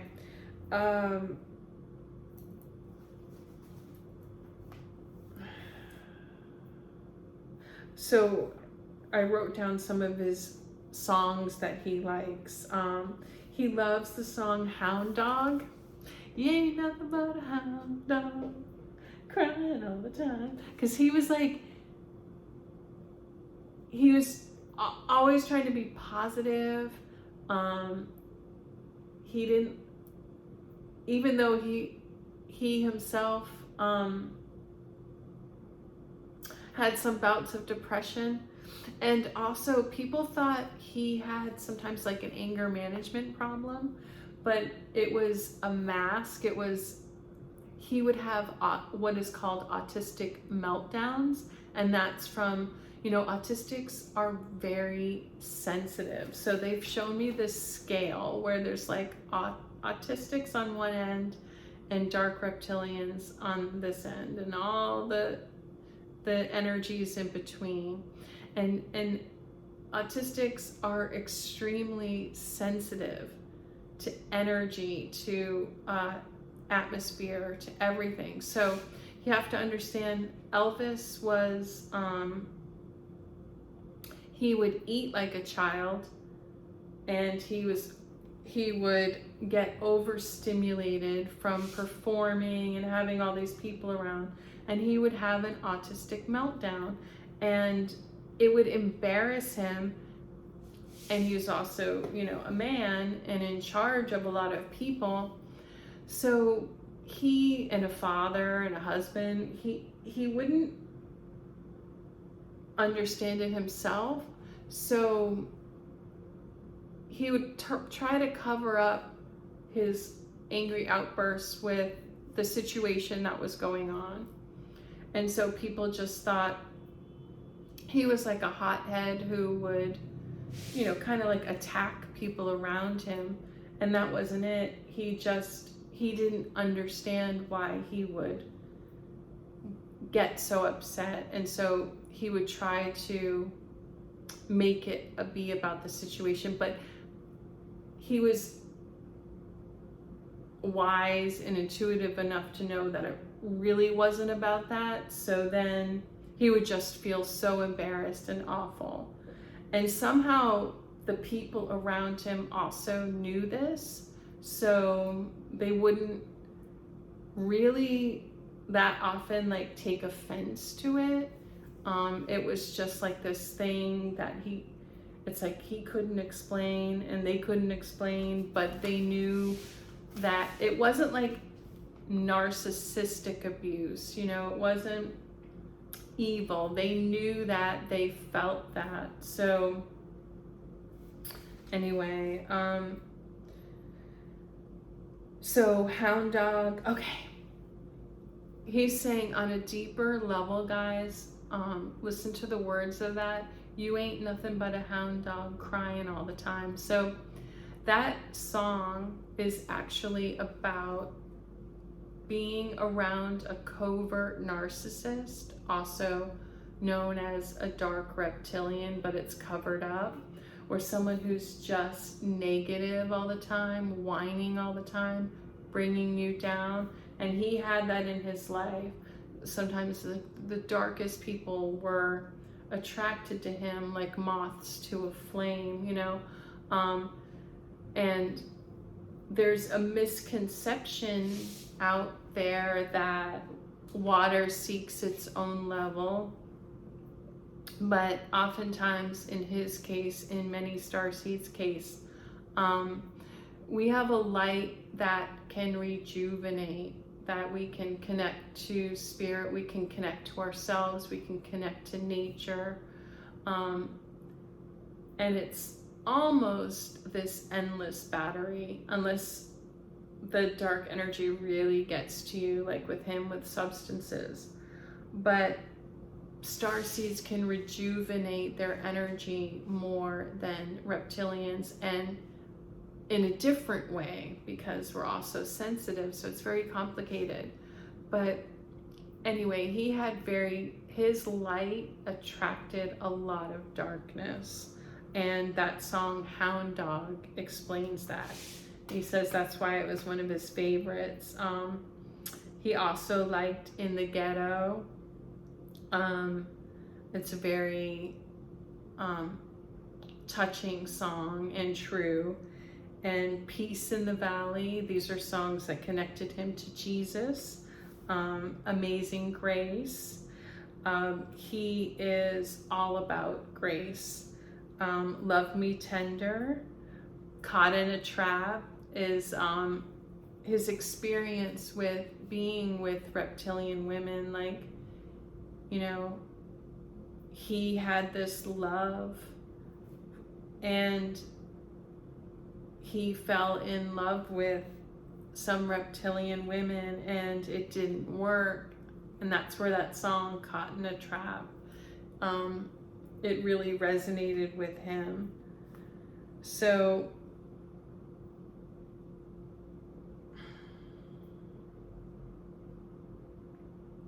and that movie King Creole really resonated with him because it mirrors what he went through as a child with his odd jobs. And one time he says he even forged a check. So he's thankful he didn't go down like a really wrong path that he could have, and we wouldn't even have had Elvis, which is unimaginable. But there are people in history that we haven't had that we should have, but thankfully we do come back to, okay, there's this really funny story where he was young and a reptilian teacher told him he couldn't sing. And he came back with his guitar and sang, keep them icy cold fingers off of me, which is so funny because he says that is a description of like a dark reptilian with cold icy fingers. Finally she was like, okay, you can sing. And this is like also explaining, like, you know, what he went through. This teacher who has no talent, you know, telling this young boy, this is something that dark reptilians do. They don't care. They'll just break someone's spirit. And that actually challenged him, but also set him up to like a challenge. So it was twofold, which connects back to him being with reptilian women, liking that challenge. He's just saying, tisk, tisk, tisk, how these things set you up. In one aspect of that, he went home and got his guitar, overcame his shyness just to shut her up and, you know, prove himself. But he's bringing this idea back to being with reptilian women, how he followed that pattern and he wishes, you know, he could have just broken out of it. And because starseeds dating each other too is a challenge. And let this be a message for starseed women, is make sure that oftentimes starseed women, or, you know, if you've heard of that twin flame sort of, you know, it's been called like a runner chaser thing. You know, starseed women are also on the spectrum, are also neurodivergent, have their challenges. So sometimes if they do end up meeting their twin flames, oftentimes the feminine is just very honest and is just like, wow, like, you know, let's do this. And that can sort of take away from the true sort of dating experience challenge that a starseed man would need. So Elvis is saying, if you are a starseed woman, it's not so much that you want to like play games or something, but, you know, take things slow. And even if you feel intuitively like this is my person, make sure that, you know, just understand that if that is your person, then you can take it slow and let the masculine figure that out too. Oh, Elvis, look at you being like a, I don't know, what are they called? Like a romance coach or something like that. Anyway, so, okay, moving on. His look came out, you know, his dressing style, originally came out of him being made fun of. He loved that dressing style, and he got that from going to the gospel churches, and he'd like to thank the African American community for that. But he got made fun of really hard for that. But then he just, like, you know, in that area, he accepted himself, and that became his thing.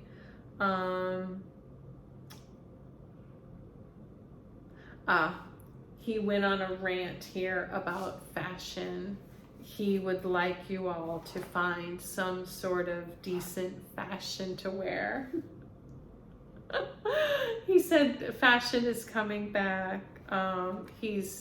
My team has been harping on me, and they've helped me get back into and help me be honest about the fashion I really like. And it's not this navy. This is just, you know, I'm here as part of the Starseed Galactic Alliance,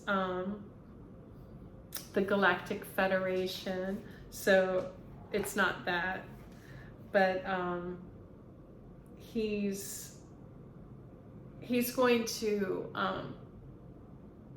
come through, I think, probably as himself, but definitely Archangel Gabriel. A couple archangels are going to come in, and I'm going to do a video about fashion, so we'll save that for another day.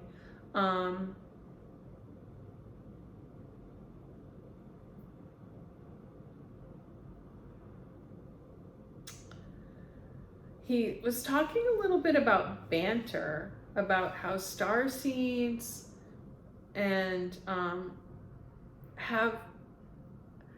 it's very confusing, and this is how starseeds get caught up with being with dark reptilians, or, you know, even reptilians, which is sometimes fine, the reptilians as friends, but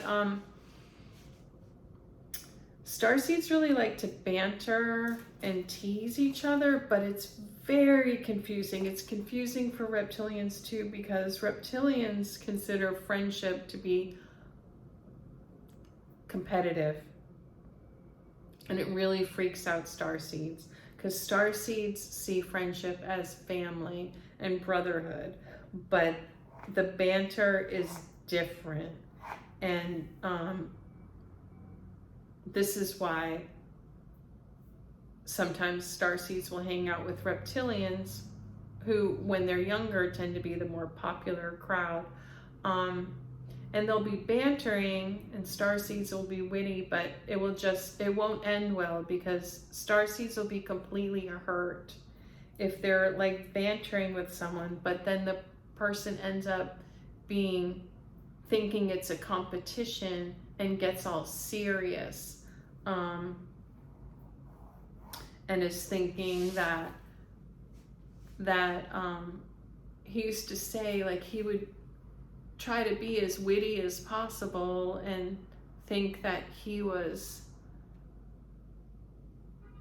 and most starseeds have experienced this, he'd think he was like bantering and the person was appreciating it, but all of a sudden he'd get like punched because he was dealing with a reptilian who thought like that he was trying to win. And that's a huge difference between reptilians and starseeds, is just their approach. And just letting you know, if you're a reptilian, it really hurts starseeds' feelings if we think we're just doing witty banter and then all of a sudden, you punch us, or, you're like, fire us or something like that. Let's see. Or stop being friends with us. And vice versa. Like, we will retaliate and not be friends with someone who is, we thought we had a brotherhood or family type dynamic, and they're overly competitive with us. Thank you. So if you would like to research what Elvis went through, he stumbled into this relationship with this really incredibly dark reptilian man called Colonel Tom Parker, who was a gambler, a liar, a cheat, a charlatan. But he was Elvis's downfall. He enslaved Elvis. And this is something that can happen to starseeds. Many starseeds throughout the history of the world have been enslaved by reptilians. And this is very serious. And some of you watching right now might be enslaved by a reptilian. And Jesus is saying, by all means, whatever you can do, get out of that situation. It's not going to end well. And it's not the life that you were meant to have. And, I'm going to do more videos about this. This goes all the way back through humanity. The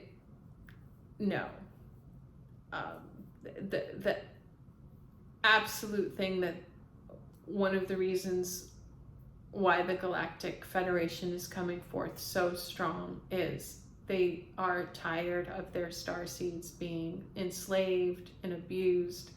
And this is something I'm going to continue to talk about, and many are talking about, maybe not using the exact same language that I am, and some are in this same group that I am. So moving on from that,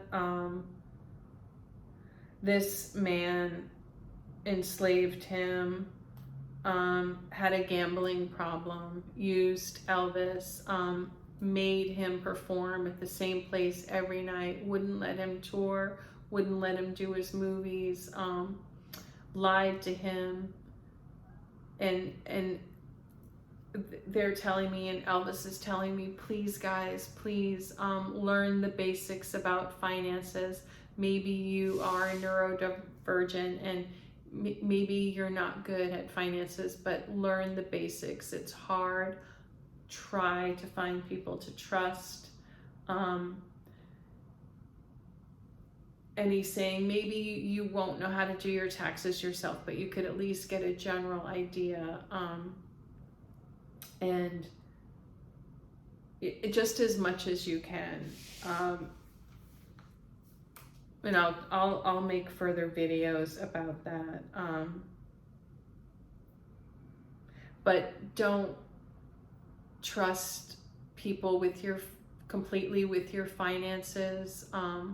And Archangel Azrael, who I talked about earlier, he's coming in saying, please, as best as you can, figure out, make a will. I've had many starseeds come to me for readings and explain to them that they need to make a will. And I know that's a touchy subject, and people are like, what are you telling me? And I'm like, no, it's not that. It's just really important because of all the things that they've told me, all the things that can trip up starseeds. It's like insurance and wills, and people are reptilians. Dark reptilians are, mostly dark, if they're doing this, are constantly stealing from starseeds, like, their talent, their money,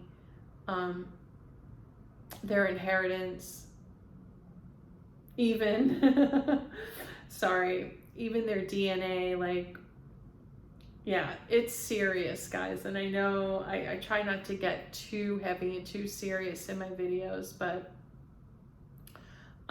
sometimes you have to be, and I know that many of you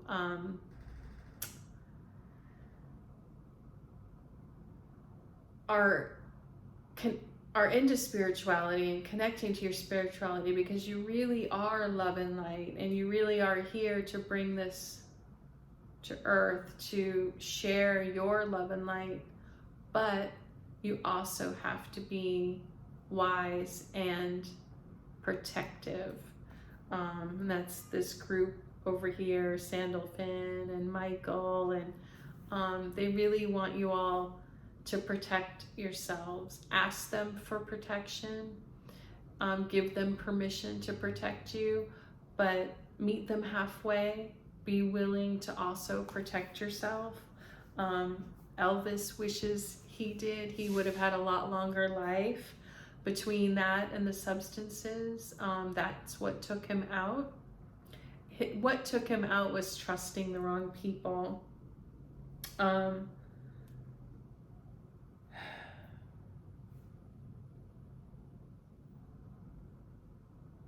And he's saying, yeah, and another thing that will take your energy is, starseeds like to have fun with people and also be deep. It's a mixture. And if you're just hanging out with reptilians and dark reptilians, who reptilians can sometimes be more serious and more business oriented, and dark reps go into the abuse. So that's not me saying no bueno. That's not good for starseeds. That's not a good atmosphere. Okay, so he's saying, he said this, the reptilians in general tend to focus more on the 5 senses, where starseeds go into their 6th sense, their intuition, and so that's a mismatch there. And it's not a fault. It's like starseeds and reptilians try to change each other, and this is where reptilians would have to admit, like, they don't really want to be married to a starseed. They're the ones always looking at their starseed saying, like, why are you so sensitive? Calm down. Why are you so weird? Your sense of humor is weird. you're quirky, and it gets into a situation, especially if you have like a starseed man and a reptilian woman, where it's like, you know, this man could be famous and, you know, beloved throughout the world, and is making money and stuff, and coming home to a woman who's like, oh, you know, you're such a weirdo and this and that. And yeah, maybe it's sort of challenging at first to have like a beautiful woman like that in the beginning, like, oh, you know, she's feisty. But then as time goes on, it's like, and Priscilla wasn't horrible like this. He's saying this in general. It's just, it gets into a dynamic, and it's not even just relationships, it could be friendships.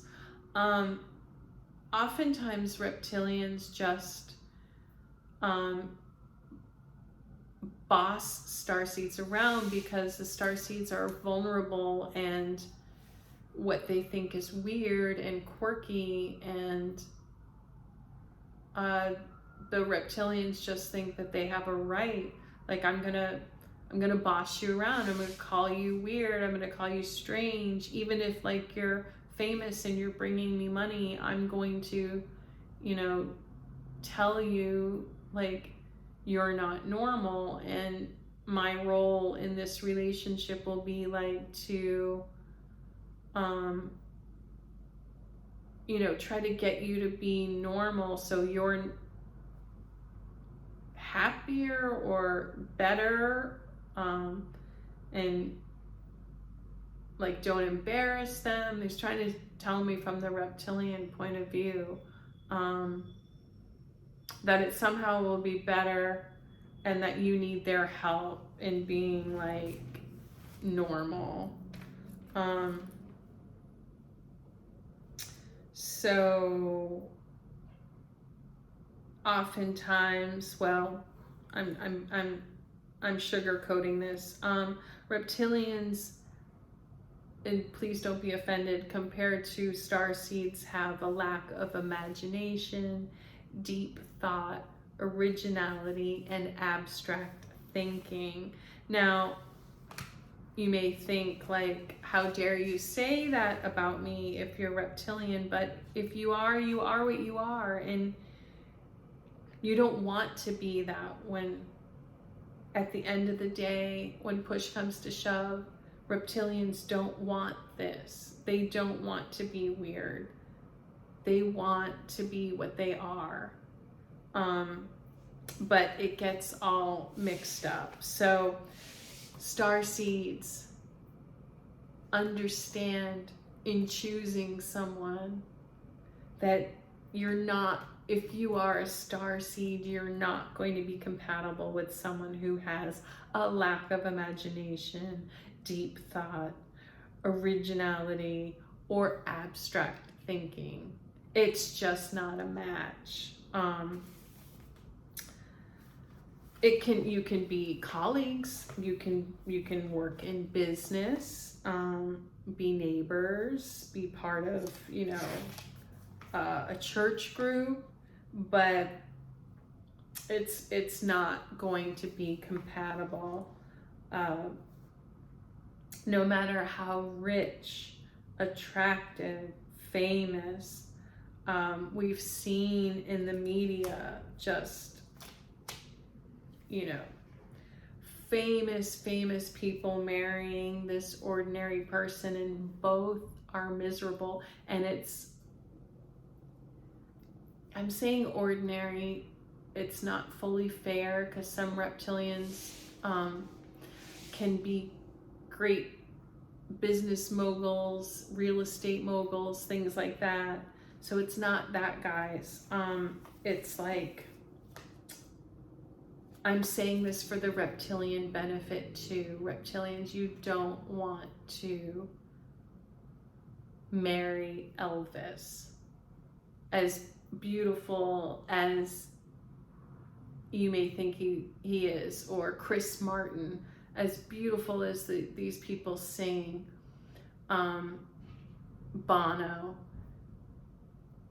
Prince, Michael Jackson, as sexy and beautiful and talented as they are, it won't be a good match. You're not going to actually like them as a partner. And this goes back to Elvis telling me, people, it's trendy now. It's trendy to be weird and different. It's so trendy that it's becoming normal, but a lot of people are faking it, and they're faking even having mental illness, even being neurodivergent and being like autistic, and it's really damaging. It's really messing everybody up, and people are getting together with the wrong people. You know, Elvis is telling me, like, people who were, you know, popular growing up and fit in and are like, oh, I'm so quirky and things like that, and he's just, no, he's not approving of that. It's not working out for anybody. And you know, popular is a weird thing to say too, because sometimes, you know, starseeds can be popular depending on like where you live and all of that. So it's really hard to put into words, but it's just, he's saying, don't pretend to be weird, don't pretend to be neurodivergent if you're not, because it is disrespectful, and it's not good for you either. So again, he's Archangel Gabriel. Again, he's talking about acceptance, and it all is self-acceptance. And just know that God loves everyone, reptilians, starseeds, even God. They have their own whole thing going on when Dark Reptilians pass. That's a whole, you know, set of videos for other days. But, you know, when God created humanity, he used all of the groups. He doesn't approve of when people go dark, but all of the groups, we each have our part to play. So, okay, moving on.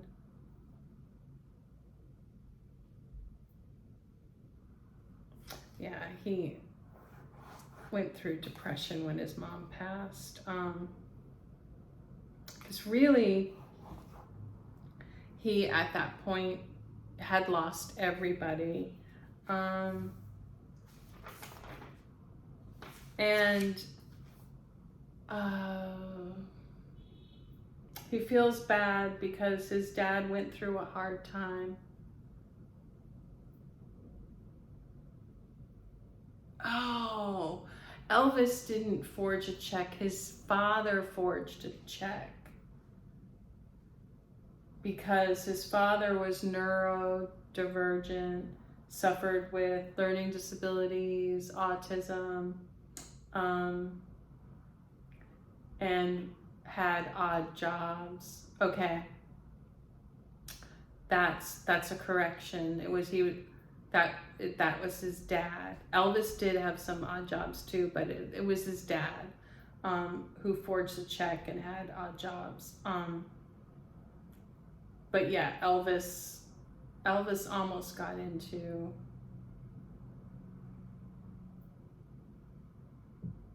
was tempted by groups to do things too, but didn't, because he found his music. Okay, so the reason he's bringing this up is to correct that, and then also to say that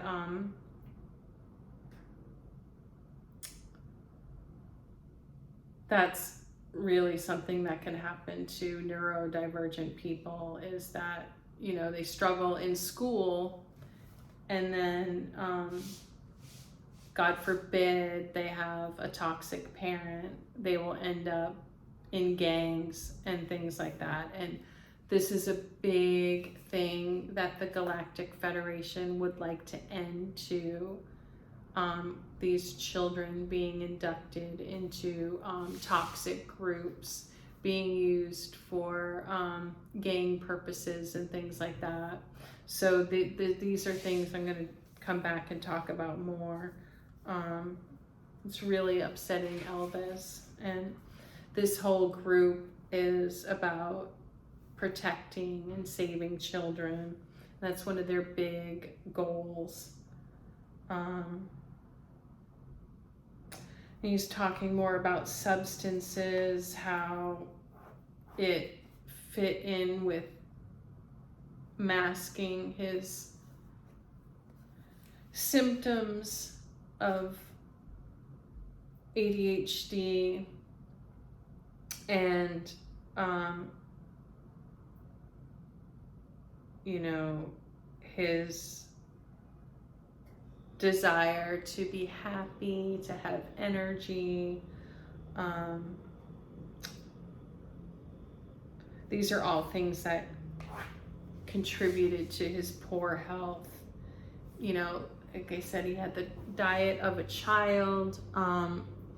He was taking uppers to have energy when he needed to have it, downers to sleep. These were all prescribed. And then because of he inherited a lot of the American Indian DNA, that's why he was dark. He really needed sun. He was a person who needed exercise. He needed nature. He got that passed down from that American Indian DNA. And of course, he was not doing that.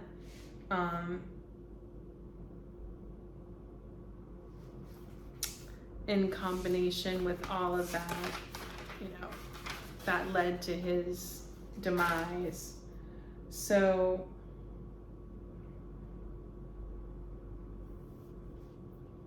let me see here.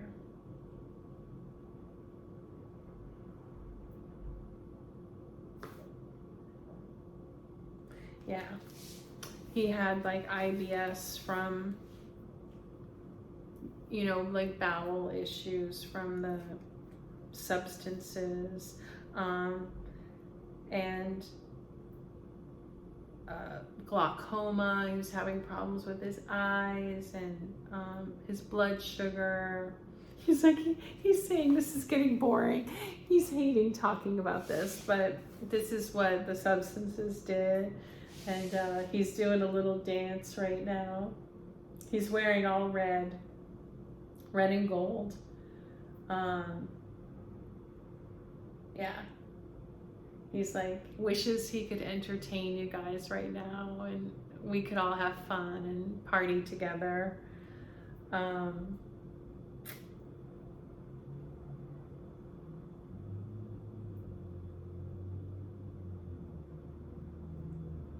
He says he's been kind of canonized by the public, and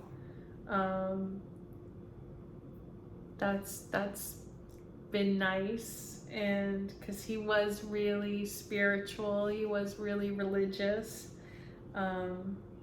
He's known as one of the best artists of all time, and actually President Trump awarded him a Presidential Medal of Freedom, and he's a fan of Trump, so he is happy about that. And it's because many people in his position, and many did dodge the draft. So moving on. This is getting really long, you guys. I feel bad, but I also don't, because I want to honor him and the whole team. So Yes, he does feel he should have performed less, and Priscilla was, you know, right about that with his health and stuff, but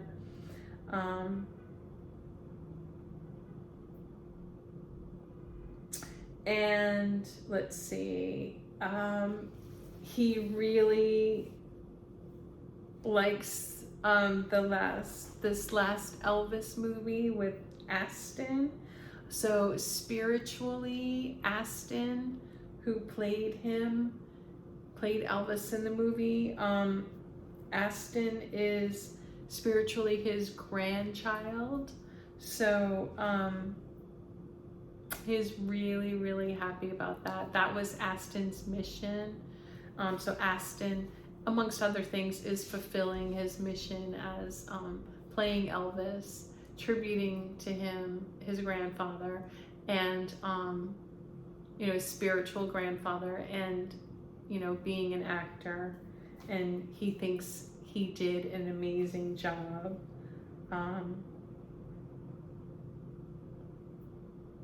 And really, the Dark Reptilian energy did want him to leave this earth, and that did happen. And while he was here,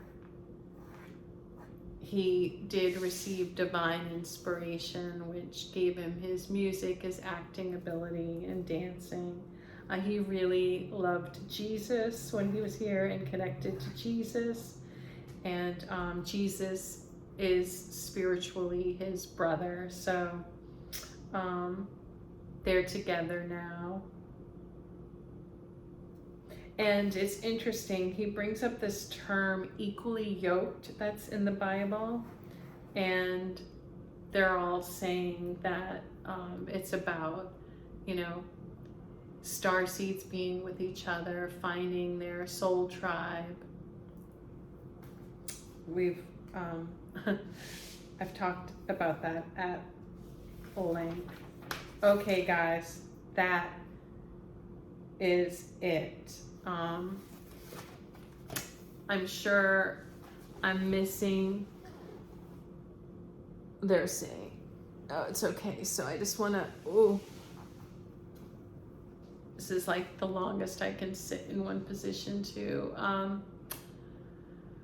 So just want to see if there's anything more that Elvis would like to say. He's flying around.